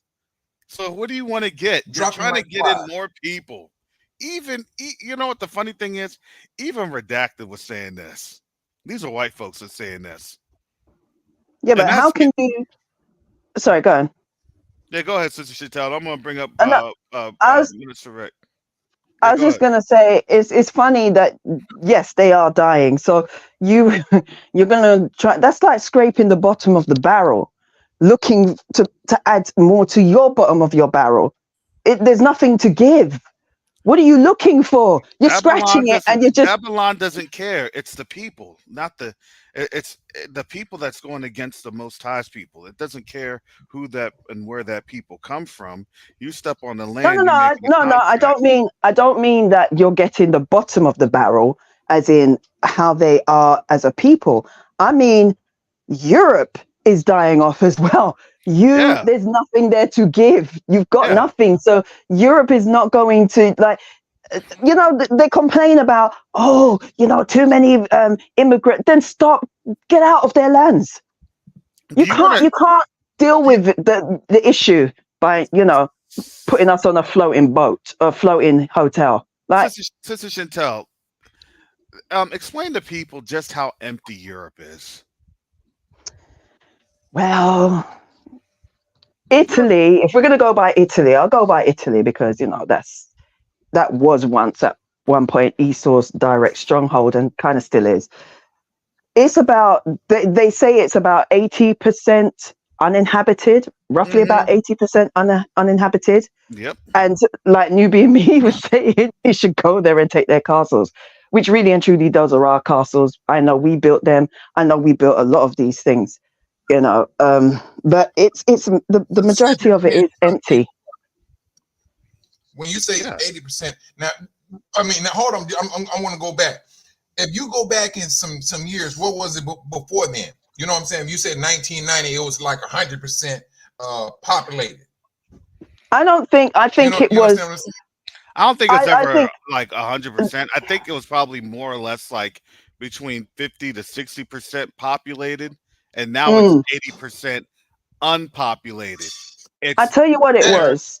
yeah. You had fields that were there for growing stuff. So you've got a lot of land that, people who are farmers, but they always had the family members to inherit, to till the land, to give them the business that they need. Now they don't even have that. It's the same Mhm, thing that's happening in China, but instead of that, what it is with China is that they don't have the women there to facilitate their men to mhm. be able to continue. See, these are supposed to be the smartest people, apparently, but they decided to kill off, you know, Themselves. They killed yeah, themselves. Yeah. yeah, like Nobody killed it, and nobody, you can't blame us, the one you child know? policy, like, oh my Yeah. God, seriously. And then you decided to just, nature evens things out, but because of the fact that it was mainly those in the rural areas who were killing off their daughters because they needed the sons to inherit the land so that they could continue their family name instead of Mhm. giving it to somebody else. They wanted to make sure that it stayed within their family, so they killed off little girls. The little girls were left on the street or whatever to die, and then they had people come in from European nations to open so-called missionary orphanages. Well, we know Mhm. what goes on in there, but anyway, so they did that, and then now it's like you don't have any women. Mm-hmm. I was reading. Somebody was talking about how I'm gonna. It's a bit graphic, so but I won't make it. I'll cut out all the bits. But what they would do in one village, they would go to another place, another country, and take a woman there, and they would literally use this woman to the point where all these men are using these women to the point where she would die, and then they would go out and get another one. This is what they were doing. This is what they have to do because men have needs and so on and so forth. But That's terrible. this is exactly this is it was in another not chat but a comment section that I was in, and I was listening to reading somebody else's their experiences, and they're one of their sisters. Almost what they also do is they try to they kidnap women, other They do. wives in China, and just take them, Yeah, they whether do. she's I've got a heard whole that family. or not. Yeah. So, Mm-hmm. but you did this to yourself because you lot are the smartest people. So you did this to yourself. They did it to themselves. Yeah. This is why they want to say that 800 million, that reduction to 800 million, that's real because you now have really an imbalance. And for a Mm. nation to have an imbalance, literally of more males than females, no, you actually have to kill off. It's a calling. I mean, it's unfortunately, it's a sad thing because you don't you don't take death for granted. The Most High doesn't want. He didn't want death, but guess what? This was what man had chose. This is what these nations had chose. They still have a chance to be redeemed under the blood of Yahushua Mashiach.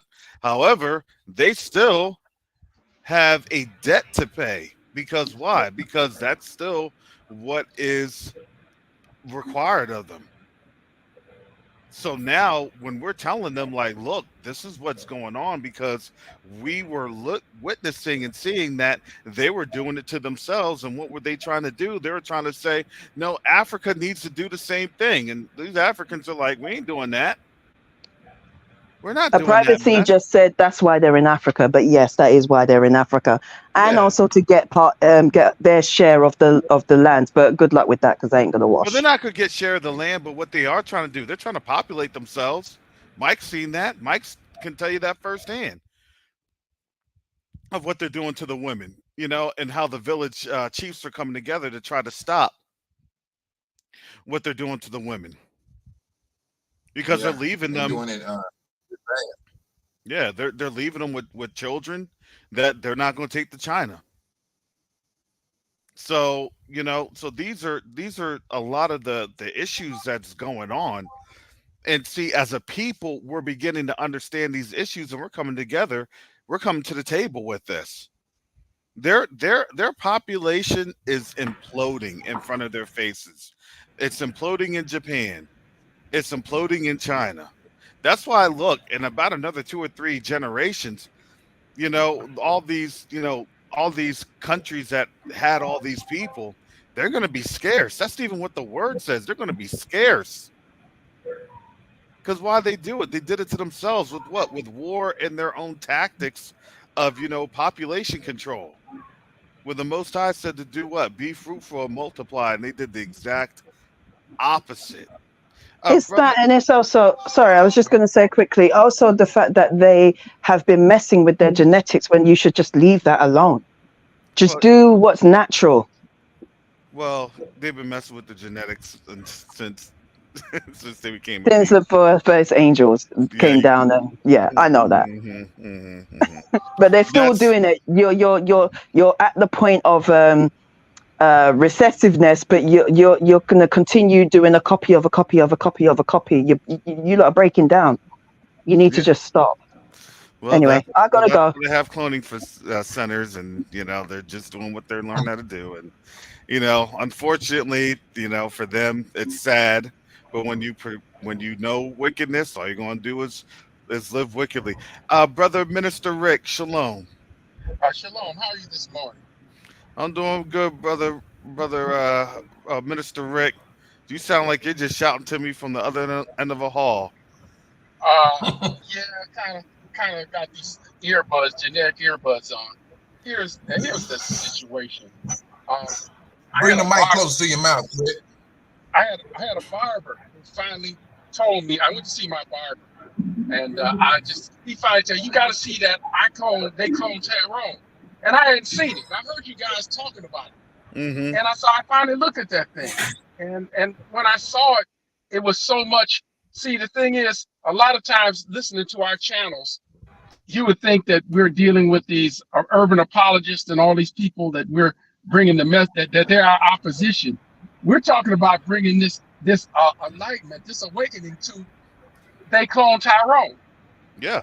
And see, that's what it's not so much they're against or they're believing these pastors. They just lost in the sauce. And a lot of the work and for years I was a youth pastor and dealing with young people. And the thing is, we were selling our children the American dream. So it's got a disconnect. They don't believe us. They have a problem with that. Because and they kept moving the bar. Well, get your high school diploma. Yeah. Well, you get the college diploma. And we tell them to jump through hoops, so they really don't have one to hear what we're talking about. So as a minister, I had to go in the street and talk to these young people. And it occurred to me as we were speaking today, we need to be in the streets just telling our young people, don't stop worrying about these coons. Our young people, your future's in Africa. Your future's in Africa. And everything we can do to bring it, if we can get them online talking to young people in Africa, because as bad as those conditions are in Africa, I don't see the looks on those African children's faces that I see on our faces. There's still some bright faces. Ain't no empty eyes and stuff like that. But Rick, I know what you're saying, but I think that because the Jews they control the media. They control the media. If we had an ounce of control of the media, we know what to put out there in order for our young people to see it. That's the thing, brother Michael. We control the media. I saw that movie. When I saw that movie, we don't control. I said that's why Jamie Foxx went down, because that was off that. Yeah. That was off the script. That wasn't supposed to be revealed.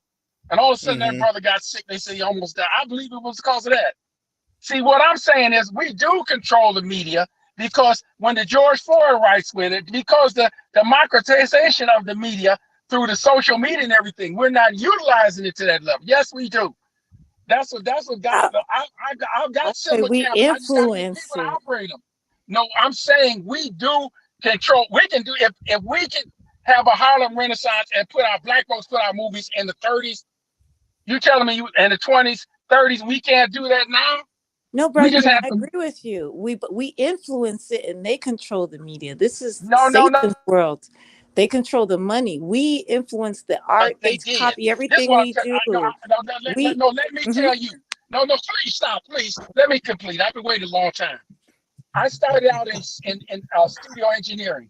We had the first recorders that came. First of all, we were purchasing reel-to-reels and multi-track recorders and things, and they always said, "Oh, you don't have the studio quality." Then we got the studio quality, and then we got the digital, and then we started building computers and recording sound on computers, and then we got the distribution. Then the World Wide Web opened up. Then we can put things on the web.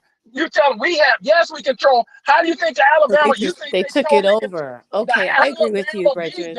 How did the Alabama beatdown get to the world if they totally control the media? It's over. It's the World Wide Web. We're not utilizing it to the extent. That's the problem. They can't hold this awakening down because they don't. You think you would hear about all this stuff in Africa if they control the media? It's gone beyond them. You can get stuff around the world. We are not utilizing it to the point, and we're not utilizing it strategically to change the mind of our children. And that's what they said. Those folks are intentional on the message they had. They had the disco scene where they put the music were killing and the people were doing it. And I see that in the street every day. Now, this has been my passion to connect what we're talking to instead of us intellectually. I'm not. This is what y'all do. I ain't talking about y'all. But we intellectualize on the radio, and they don't know about this in the street. So you haven't seen me. I've got to take this. That's my message. What can I do? A message that these brothers on the street. I go in a living room where a person's got a wrist bracelet on their thing because they're under the court supervision. They can't leave. But they're carrying guns because they're worried about their arm to the teeth. Because the other brother who don't understand what's going on is like, come down. I said, we can't put our guns down. What? They're not going to stop coming at us. We got our people at war with our people. The Bible says that our young people will be like a bull in a net, full of the fury of their God on the corner. That's what we got. So we need to get where to deal with, get our clone, they clone Tyrone, take the media we have and then get those involved with Africa. See, because the hope is in Africa. They can, hey, we can do better. They need to be gold mining in Africa, but we got some equipment we can take over there. This is what I'm saying. They don't know about Question Night Africa on the street. Y'all don't have street cred. Y'all don't have the street cred that the camps have. Now, how we get that? We got to get the media and do that. I'm not as media savvy. You know, it's hard for me to even get on. I've got the tools to do it, but I'm not as media savvy as you. But we need to really push the narrative. And that's how them other folks did it. They took over Hollywood. And they started in Chicago. Hollywood was out in Hollywood.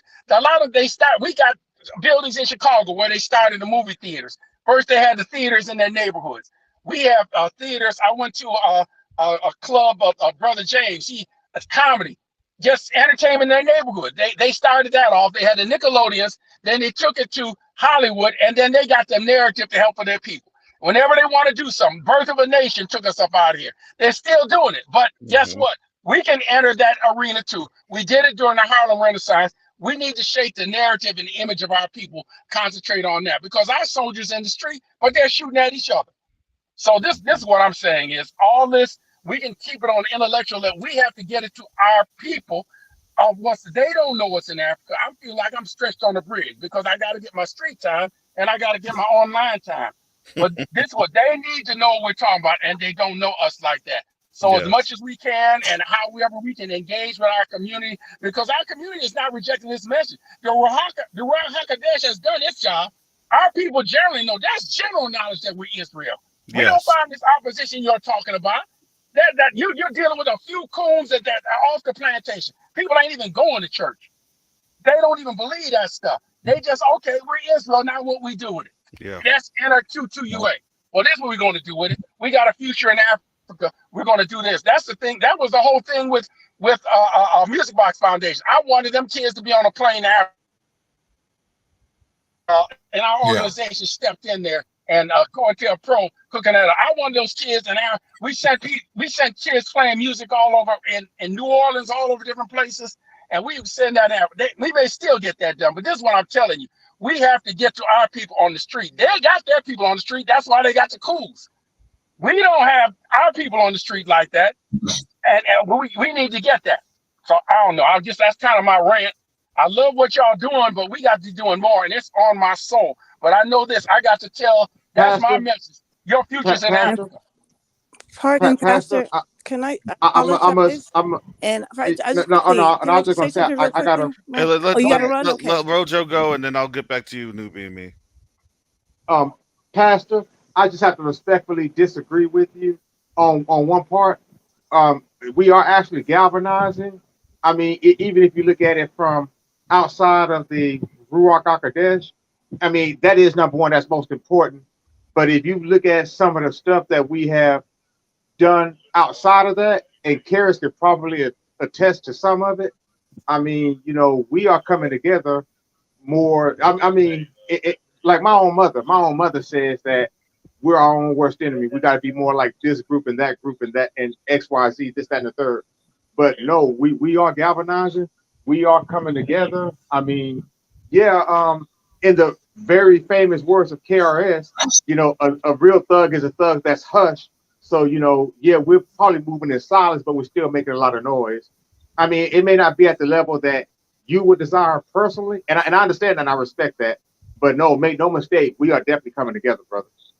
Brother, everything you're doing is good. I'm not doing it. In fact, you putting the bones and you got to put an infrastructure and an administration and things like that. But so you're putting a skeleton together. We got to put some meat on those bones. Mm-hmm. Yeah, I mean, I understand Rick saying Rojo, and that's the thing. I know Rick saying. Let me get back to Sister Newbie and me, Mike, and then I'll get to you. All right. Yes, okay. Pastor. Again, my apologies if I felt like I was interrupting or contradicting you, which I wasn't. I was basically saying we do make even our scriptures. Look, they've plagiarized it, Even our Mashiach made the headlines and changed the time. Yes, I do agree with you that it is our creativity, our innovation, everything that they've stolen.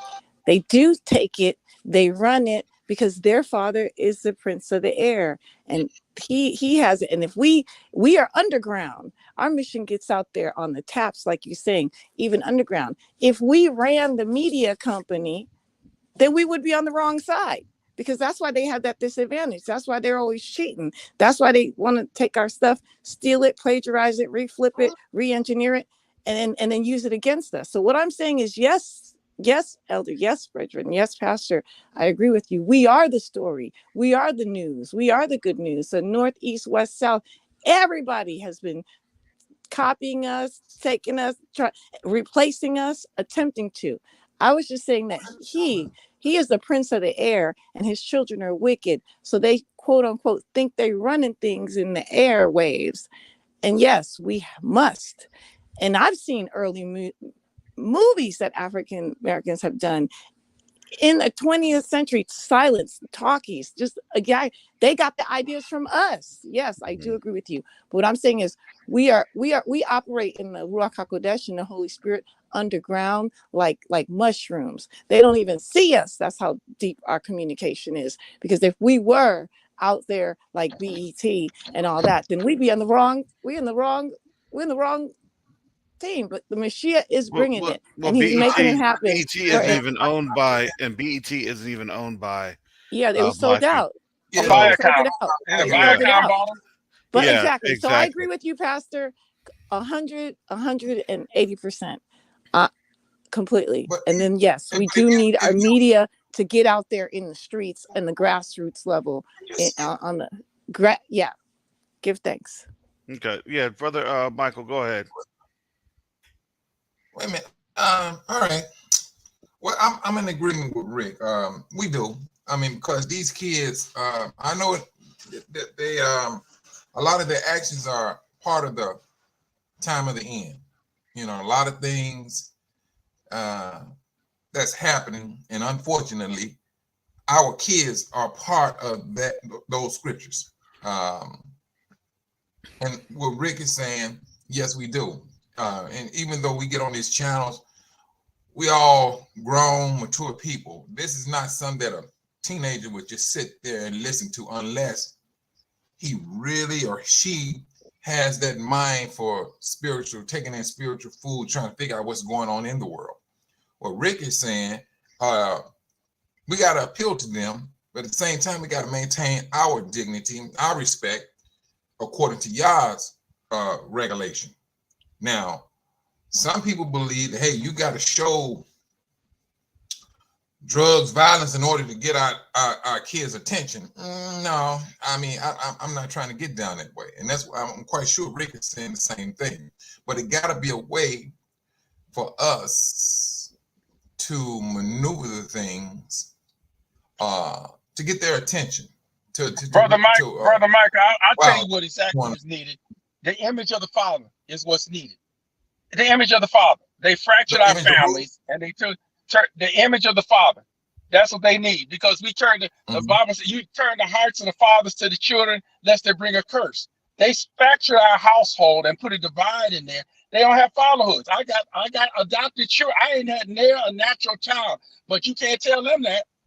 I get if people get booty calls, I get daddy calls. You know, but can you do this? And we need to go, and we posse up when they see black men get together and do something that excites them. They don't see that. They don't see it in their schools. They don't see it in the church. They don't see it anywhere. That's why some of the camp success had. Their doctrine isn't all that, but they say, oh, there's some black men that are in unity. Mm-hmm. We had a street fair that's famous on the south side of Chicago called the Renaissance Fair. Who did the security? The Fruit of Islam. These black men in order. I don't agree with all they say. Some of them know they're Israelites. We got a lot of people lost in the sauce. But this was black men in unity. When we posse up and take spiritual headship of our families and show, it takes a few of us. Because the Bible says pure religion undefiled is this, helping widows and fatherless in their affliction and keep themselves unspotted from the world. keep our behinds clean, and help the widows and the fatherless. And then we're going to do it. Then you bring up the generation. It's the God of Abraham, Isaac, and Jacob, not Sarah, Rebecca, and Israel and Israel's wives and his baby mamas.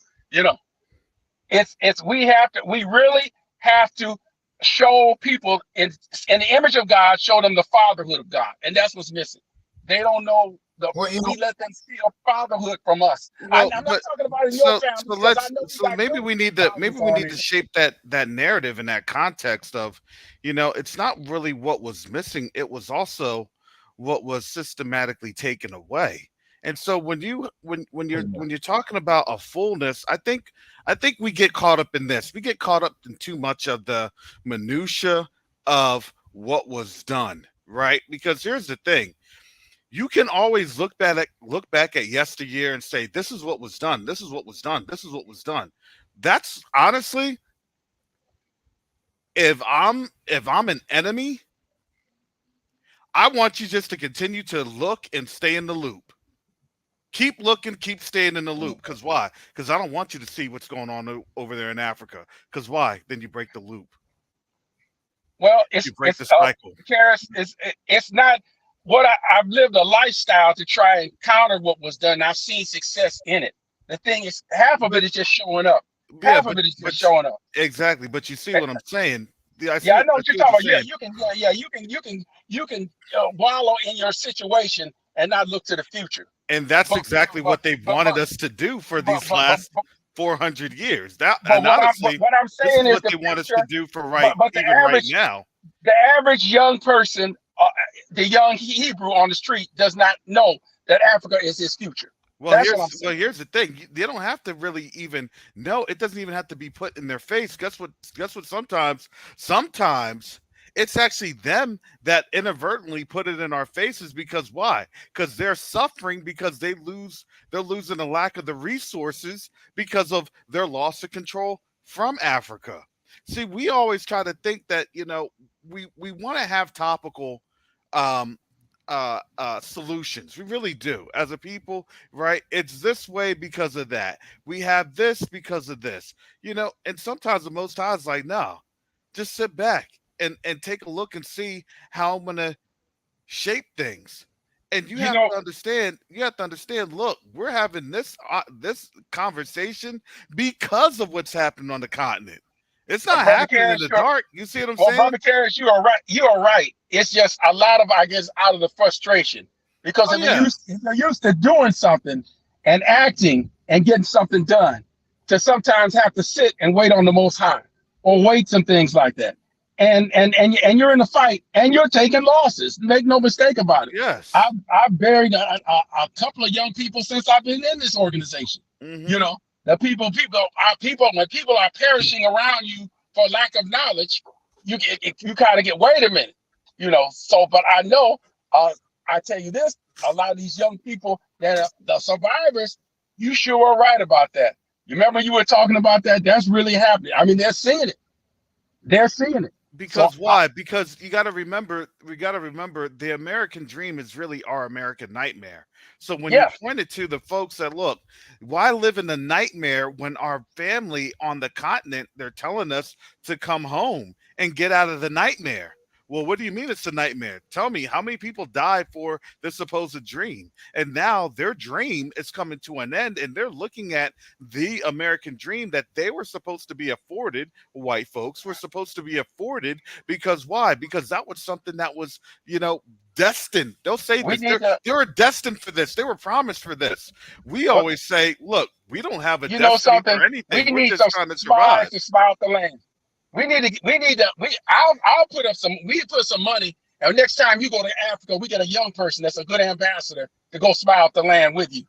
Somebody to come back and bring a report. Yeah, that's absolutely. That's what I need. I'm saying they need to get that vision over there because they're still on the same old narratives.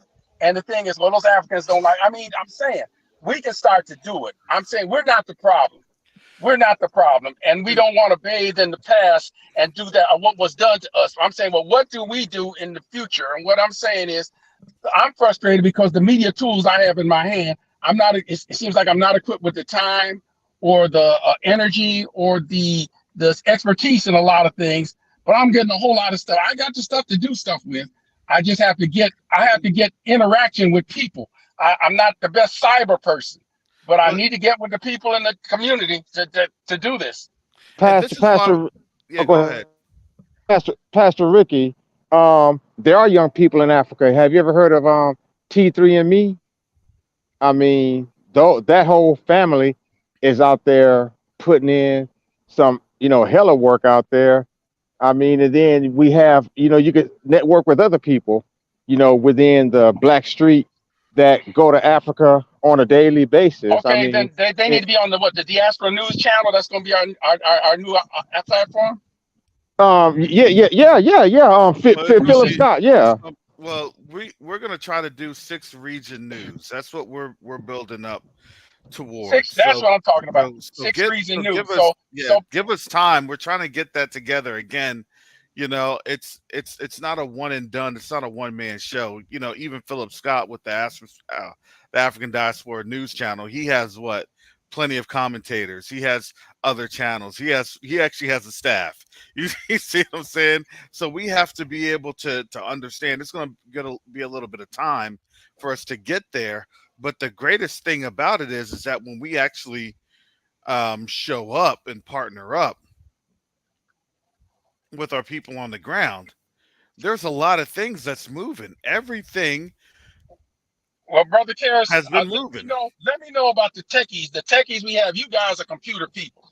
The techies we have that are able to do that. There was a brother that called in on the show. He was in some kind of television network. He was involved in that. Ask those people and ask them what they need. Ask them what they need. We need to get the tools they need, the expertise they need, or whatever they need to do that. And I'll help with that. That's what I'm really set up for. Hey, Pastor Ricky, you be careful. There's that white woman up there that is trying to.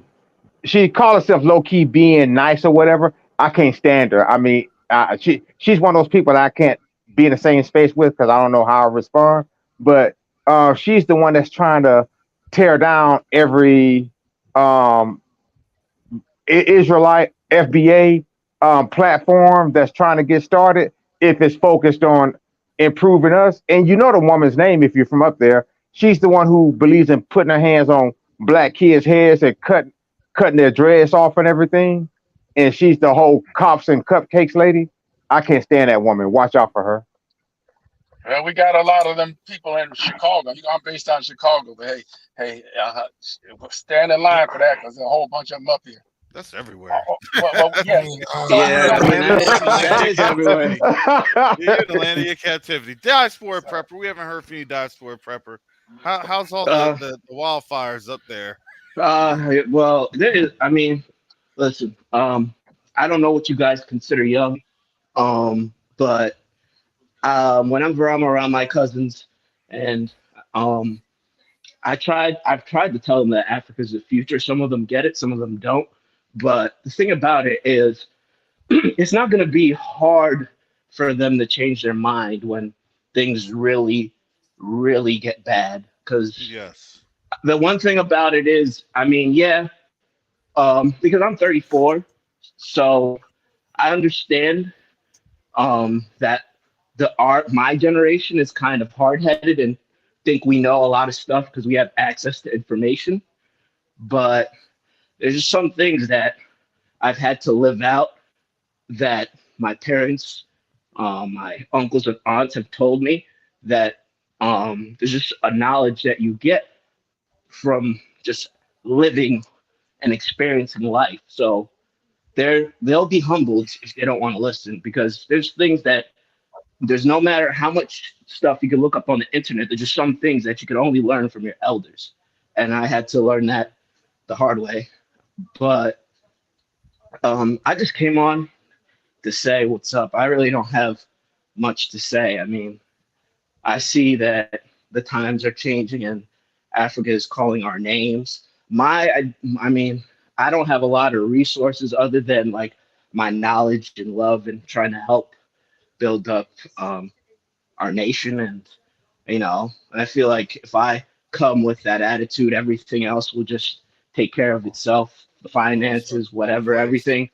Because I mean, I feel like to know who you are is more important than any financial gain or anything. Because I was in the rat race um in my late 20s, and I was depressed. I didn't know where I was going. I mean, I was just following what my parents were doing, get a nice paying job and, follow the American nightmare. But, as a child and even growing up, I just knew that this life was so much more. I mean, I've been blessed and well off more than some people here in our own community. But at the same time, that loss of identity doesn't go away, and money will never cover that up. The lack of knowledge, the just people who look down on you because they're like, hey, look, he doesn't even know who they are, where they're going, but they just still love our company and still love our energy and creativity and just our overall being. It's just, I feel like the most important thing is for us to come in love and to share whatever we can share. Whatever you can share, share it. It may not be something tangible, but it's going to help build up the kingdom. So that's all I had to say. All right, thank you, brother Garth. And and I have to say this. Look, we're starting to hear in the foreground, right? What's being thought in the background. And I'm going to tell you this: if you're hearing it from the continent, from the people on the ground in the continent, from our brothers and sisters in the continent, best be sure that these discussions are going on in the state houses, in the capitals, in the African Union. That's what I was trying to explain to people last year. They're coming with a plan to get us. Because you want to know why? Because the Most High's putting that on their mind. And now you hear them. Now that's on their lips. It sounded very antiquated. It almost sounded as, oh, that's let's sprinkle some fairy dust magic on it because I don't see that happening. They don't want us. How are we going to get back on the continent? I don't ever. That was the talk. No, I was saying this a while ago, and I was saying this on tail. I was saying this. Best believe that there is a plan in the African Union to get us back. And we will not see that plan enacted until this nation is at war. Why would you tell the nation that your people are captured in, the prisoners of war? Why are you going to tell the strong man that, yeah, we want to get our brothers and sisters on out of there when you're a prisoner of war? They're not going to say that to their faces. They're going to say, yeah, we want to have dialogue. We want to have this. We want to have that. We want to be able to miss what we've been missing for these last 400 or 500 years. Oh, let me give you a nice somber story. Oh, okay. What does that mean? What are you going to do? We're trying to talk to each other. Because why? Because there's a rescue mission that's about to go down. Why is the rescue mission about to go down? Because people are losing resources. See, you had to understand the only reason that these folks will fight for you and will do things for you is because they're losing something. And now they're losing something. Karis, I just want to add to what you said. They're not going to let us go. And Africa would be wise not to say anything simply because these people will use us as their human shields. Bingo. Yes. Bingo. So why would you put that out there? They would say, oh, you want them? Call off this and give us what we want. Mm-hmm. But And did it? That's you've got a choice between your resources or your people. But Yeah. As you keep look saying, at scorched earth. You look know, at right. anything people now. will burn everything. Ah, Sorry, yeah. newbie and me. Go on. Did anyone hear about the uranium that was found on the border of Oregon and Nevada? So trust and believe, a lot of these ones are going to be I'm moving to sorry. the What? Say that again. They found what? They found uranium. yellow They cake. found a lot of uranium in on the borders of Oregon and Nevada. So they're going to go to the scorched earth because they're going to want to go get into that mining. They're going to get distracted. I saw it as, oh, look at Oh, y'all. good. That is good. They can Yeah. get out Yes, of Africa now. But Oregon But and oh, sorry, I Nevada. was going to say, but here's the Karis, problem. isn't this more of an excuse for a certain two nations to come into their land, and especially with Russia to carve up their land, which is exactly what they wanted to do, and the European Yes. Union wanted to do to Russia, which what they did to us, to Africa, Mhm. after they took us, And as it says in Joel chapter 3, verse and 2, I and think it and was. and here's the thing. And here's the thing. The problem that's going to happen there is, just think about this. They're even saying this in the United States. This is coming from their mouths. The crop yields have been one of the worst crop yields in history. The crop yields from corn, wheat, soy, everything. One of the worst in history. Problem is, you can have all the uranium you want to have, but if you can't eat, then what good is it that you're going to be mining uranium when you don't really have enough food? You're running right back into the same problem that the continent experiences Their own with all the business. resources. You don't, I you get personally what think it's a distraction. you get, yeah, but you get what I'm saying, and that's the whole thing. Yeah, you got all that, but then it's, well, your crop yields are bad. You can't even hardly get boats up the Mississippi because the water level on the Mississippi is messed up. So the barges really can't even get to where they need to get to. Well, do you not see that's the curses that's coming, that was on Africa, that's going to come on them now? The curses, Hmm. Deuteronomy 30, verse 7. All these curses that were on you are going to be on your enemies and those that hated you and persecuted you.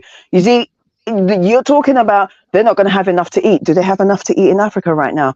Where they're taking all their resources. Oh, Africa has the wealth of the soil and everything, but are they giving it to them? No, they're taking their stuff, creating it in their labs and putting God knows what in there, Yah knows whatever is in there, and then selling it back to them at this, Hmm.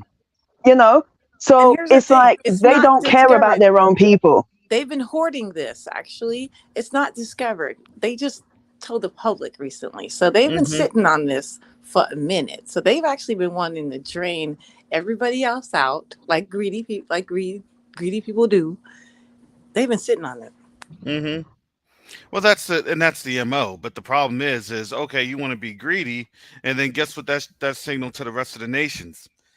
They're not fair, right? They're not a fair dealer. They're not an honest broker. None of that. So everything that they think that they're doing that's great, it actually backfires on. It's going to backfire on them, and it's backfiring on them even as we speak. In this present. So it's interesting to see how things have been focused, or I would say put in the focus, and how things are shaping up, because we're seeing that as we continue to see time going on, in my mind, we're going to see more of our brothers and sisters on the continent yelling back for us, calling back for us.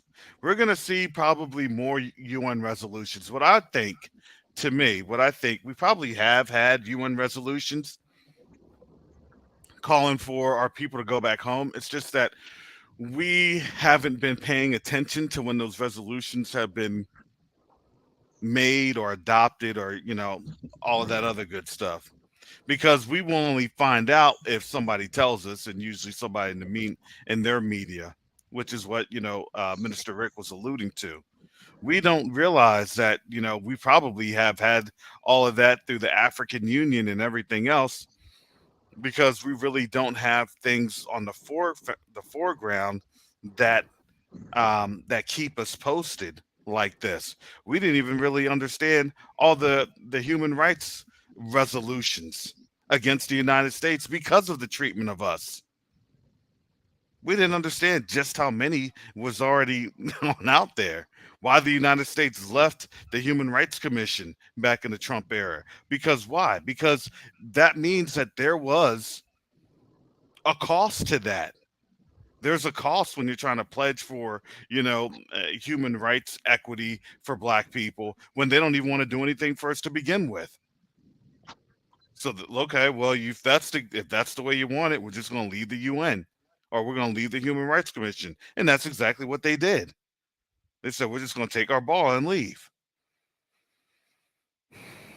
So, I I'm optimistic that there's more to look forward to as we see our brothers and sisters, begin to dig themselves out of the mire, literally, and then look towards us and say, look, we all need to dig out together. We all need to come to this together. Because let me tell you, the European nations, they'll do that for themselves. Oh, if you're hurting, no, we're hurting. Because why? We're all the people, even though we speak a different language. They know who they are, they know their tribesmen. So, with that, I'm going to go to final thoughts. Final thoughts. Okay, I'll lead off with the final thoughts. And all I want to say is this. I think it was the brother that's in Nigeria. I kind of wanted to kind of give a friendly pushback on what he said about not giving somebody money and letting. I get that, but I have to defer to what Vicky Diller said a few years ago. And I know people had their different, ideologies about her or whatever. But one thing she said that's on point is that when this world was made, when the Most High Abba created this world, He created abundance, not only for everyone, but for everything. And especially throughout this last half century, I mean, half millennia, we have been the only group of people, probably in the history of the world. I mean, if I research it, it probably disgust me because it's true that have been deprived. I mean, intentionally of resources. I mean, everything down to the simplest thing, quality toiletries, or food or whatever. I mean, we have been deprived of it. And then, whenever we kind of decry that, and then here comes the blame shifting, and if you guys would blah blah blah blah whatever, and the evidence is over there on the continent too. And I'm going to start calling it a Kibalon, if that's okay with people. I mean, Karis, this is your platform, so if you don't like it, I'll just call it the continent. But I just can't call it the name of that Roman general anymore. So with me, in my daily walk, it'll be a Kibalon. But we just need to keep that in mind. And everything like with these burgers that's going on, and I did some research on that. These places most of them are in high proximity to black areas. So again, on the streets, when they say everything that glitter ain't gold, stay away from those things. If you want to eat out, there are options. There's Chipotle, there's chickens places. I'm trying to stay away from chicken because after the show that we had with Karis and Yacoba, but there's I mean all kinds of places. Well, no, not Chick-fil-A. I wouldn't recommend them. They hate us. So if you hate me, you hate my money. But Those biscuits are good though. they are. I can't lie, they are. But I mean, there are other options for these next few days. And then just be wary. They had a blackout in North Texas a couple of days ago. It lasted for 16 hours. Heard that something happened in Florida along the same lines. Don't know if that was on your central western parts over there, Karis. but there's a lot going on. These folks are ramping up. They are kind of even casing us. So, if y'all love candy, like a lot of us in here do, go ahead and get you some candy with, a lot of little morsels, train up, exercise, and, use the military clock, which is 3, 6, 9, and 12. I mean, put your heads on a swivel and just be safe, be careful in your walks, and, we'll just see what these next few weeks bring us. With that, shalom, be safe, and look forward to tomorrow.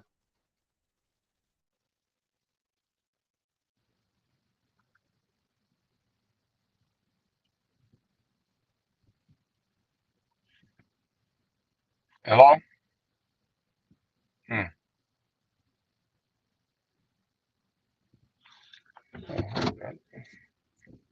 Law, statutes, commandments. Wow.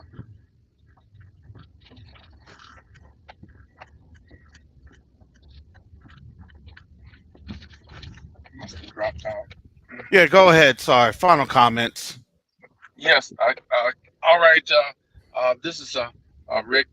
Uh, listen, when you study our history, it's amazing that even during the Inquisition, our people in Spain and Portugal, they were doing business. They were doing well. I mean, they took their stuff, but they were doing well, even under that horrendous oppression. And what I would like to see, we can then tell people. So, as an Israelite community, if we deal with each other according to the laws and statutes and commandments, the thing about the laws, statutes, and commandments, if you operate like that, you can deal in honesty, integrity, and you can do business. Now, I have a cadre of people. They all generally know that we're the people, and they may not all hold the same beliefs, but we can deal with each other in trust, and it doesn't have to be money. It can be doing that, and I'm trying to tap into that network and enlighten that network. But we have to do is establish these sustainable networks of people that believe, as we at least know who we are, and are going to deal rightly and justly, and we where we weaned out the coons, and operate in that, and expand on those groups and bless our people. There is one concept we have from the church, as you say, really, and on our assembly is grace. They will believe our message if we show grace, unmerited favor to our people as God prospers us, and they want to be involved in this thing, that we can operate like the Hebrew church did in Acts, where they shared all things in common and did very well, and they reached the world. Mm-hmm. And this is what I see for us. We have to operate in grace, not having everybody has a handout to our community. I minister to the community. I was given out. So I have credit in the communities. I'm about to go deep cover again, about to go missionary again. So what we have to do, so reach out to our people, show grace to the widows and fatherless, our young people, and they will believe our message. Jesus didn't just come out with doctrine. He was healing people. They were feeding people. When Judas went away, they thought he was going to give something to the poor when he went to betray Yeshua. So what I'm trying to say is, we got to show people who we are, and as God empowers us, and then He'll give us the resources we have as it comes. The Most High gives seed to the sower. So sow among our people, sow the word, sow wisdom, and operate as according to His Spirit with each other. Then they'll come to us. They'll want to be a part of what we have. And that's, I guess, everybody. I'll land my plane on that. All right. Thank you, Brother Minister Rick. Can I go next? Because I'm literally heading out now. As always, it's been a pleasure to be around family. And, I can't wait. I just can't wait to get out of this place. Sorry, you have to excuse me. I was actually putting my shoes on. So I just want us to be, I want us to be in our place, in our home. And when I say in our place, I don't just mean just being at home and enjoying, everything that we are supposed to enjoy. I also mean being in our place, like being who we're supposed to be, a light to the nations, and in a manner of how we're supposed to be. You know, I'm so sick and tired of the wickedness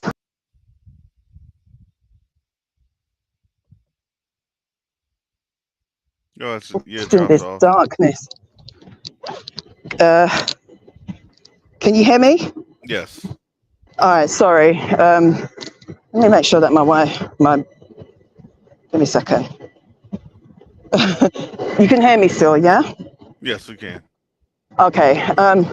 Yeah, I'm just so sick and tired of being in all this filth and I just want it over.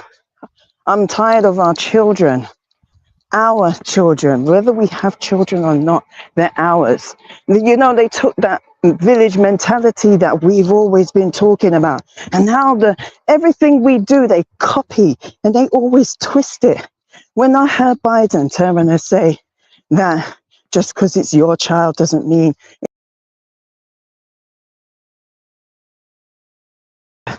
take our children, and even though it's not for us, we know that when they talk this way, they want our children.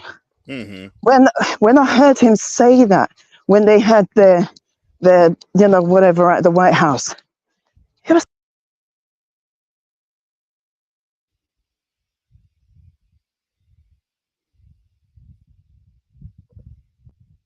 All right, Sister Chantel, we're losing you. All right, Brother Karis.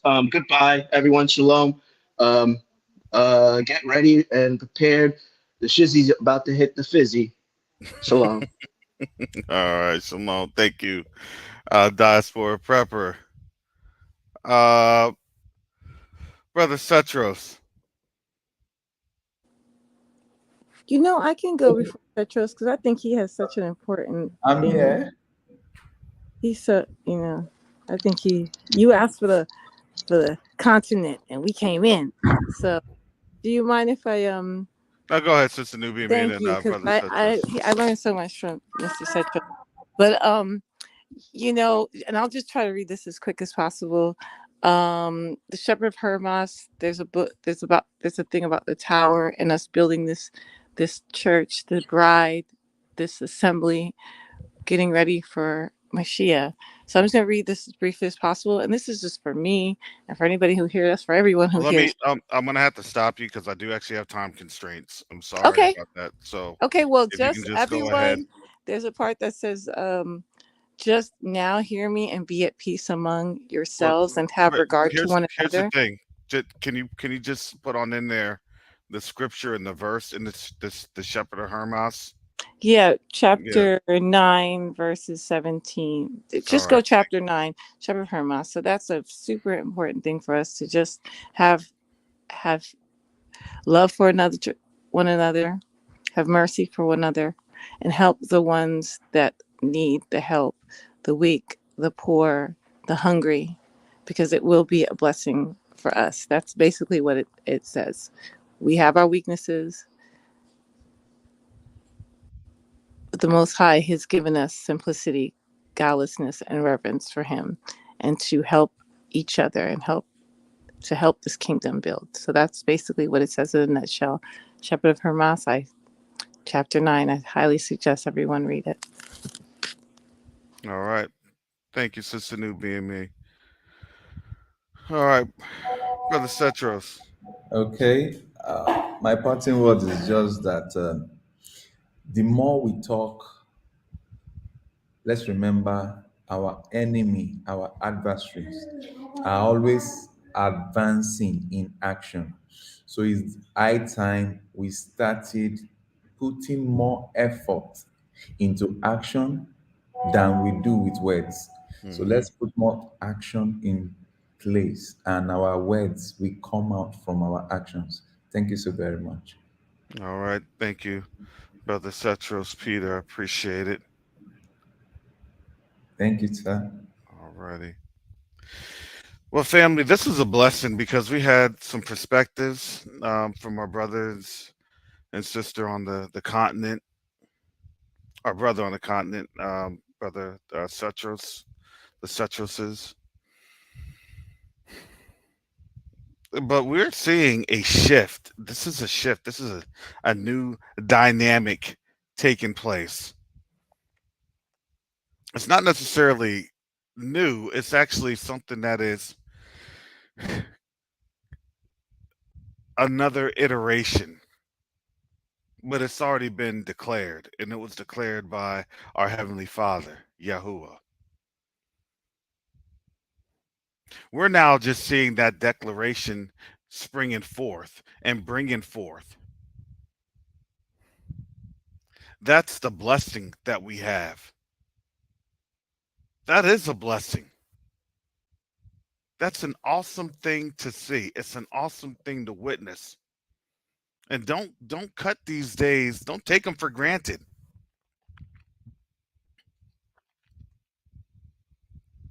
Cuz now we're in the time of the end.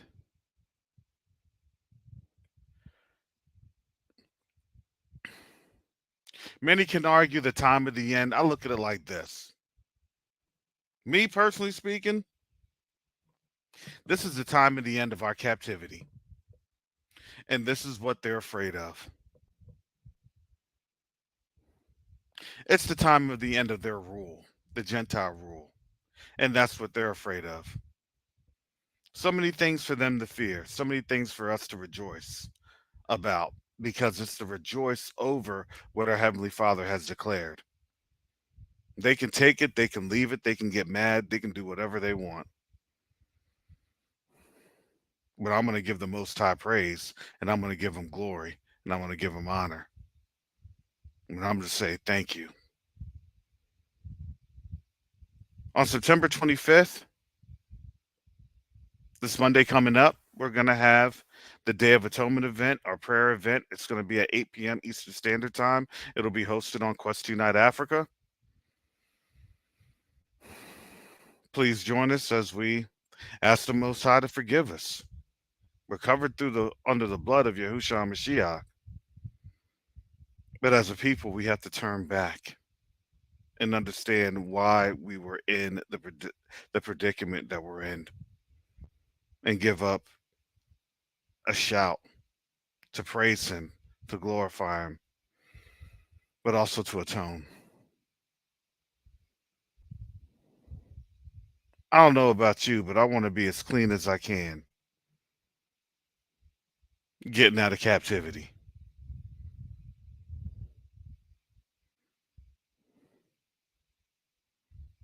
But I also know that as a people, we have to begin to come together and to seek the Most High and to seek what he has for us. We're on the right track because it is an awesome thing to see our brothers and sisters on the continent.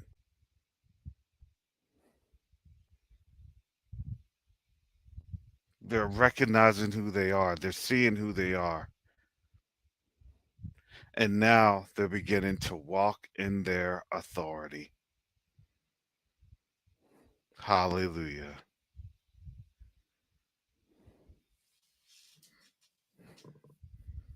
I think I got that. I'll share the link that Jacoba has shared.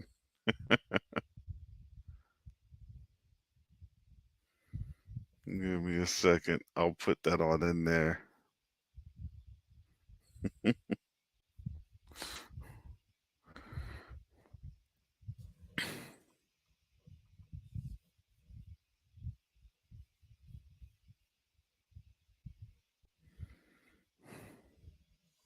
That's the link, family, that Jacoba has shared.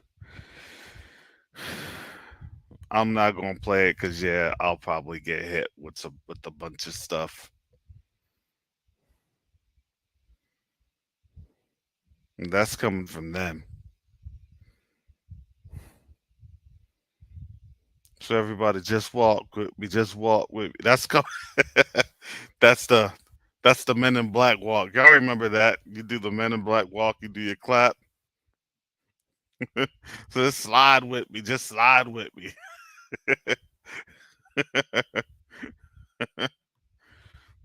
They're gonna be doing the Men in Black dance with some aliens coming through.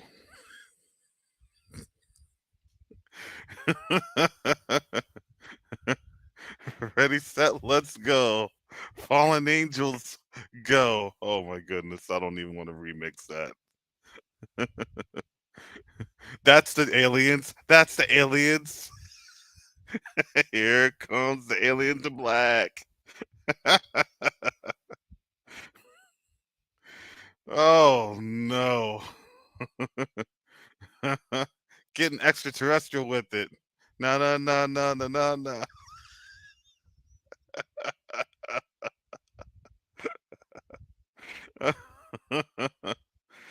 Oh boy. We really do have to maintain a good sense of humor here, or else it can look really, really bad.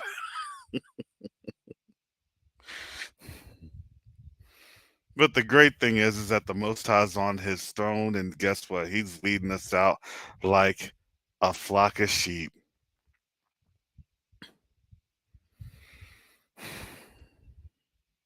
We're to be encouraged in this time, and let's continue to encourage one another. And with that said, family, Most High willing, we'll be back tomorrow as we have our Q2A, Quest 2 Night Africa discussion. Or discussions. But yeah, it's kind of a little bit of an extended one because, wow, there's a lot of stuff happening on the continent. A lot of things happen on the continent. Continue to help support Quest 2 Unite Africa by visiting us at quest2uniteafrica.org. Quest2uniteafrica.org. Continue to keep the organization in prayers. Thank you, family, for those that have supported this channel, Covenant Awakenings. I also thank you for those that are supporting Quest 2 Unite Africa. This is what it's all about. We're coming together. We're coming together as two sticks. But in this time, family, it takes resources. It really does.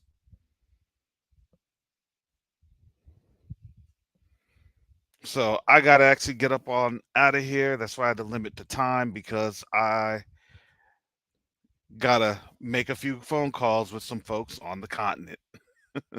Hallelujah. Hallelujah. So with that said, family, Most High willing,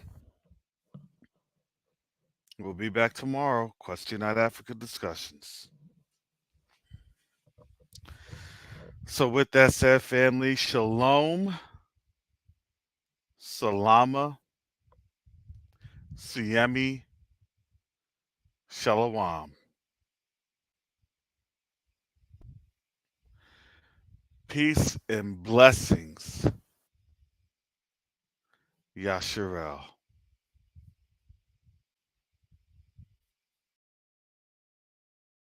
Tuna wageni watatu, Mheshimiwa Sebastian Kapufi mbunge, ambao ni wadau wa maendeleo kutoka Marekani. Wadau wa maendeleo kutoka Marekani. Karibuni sana.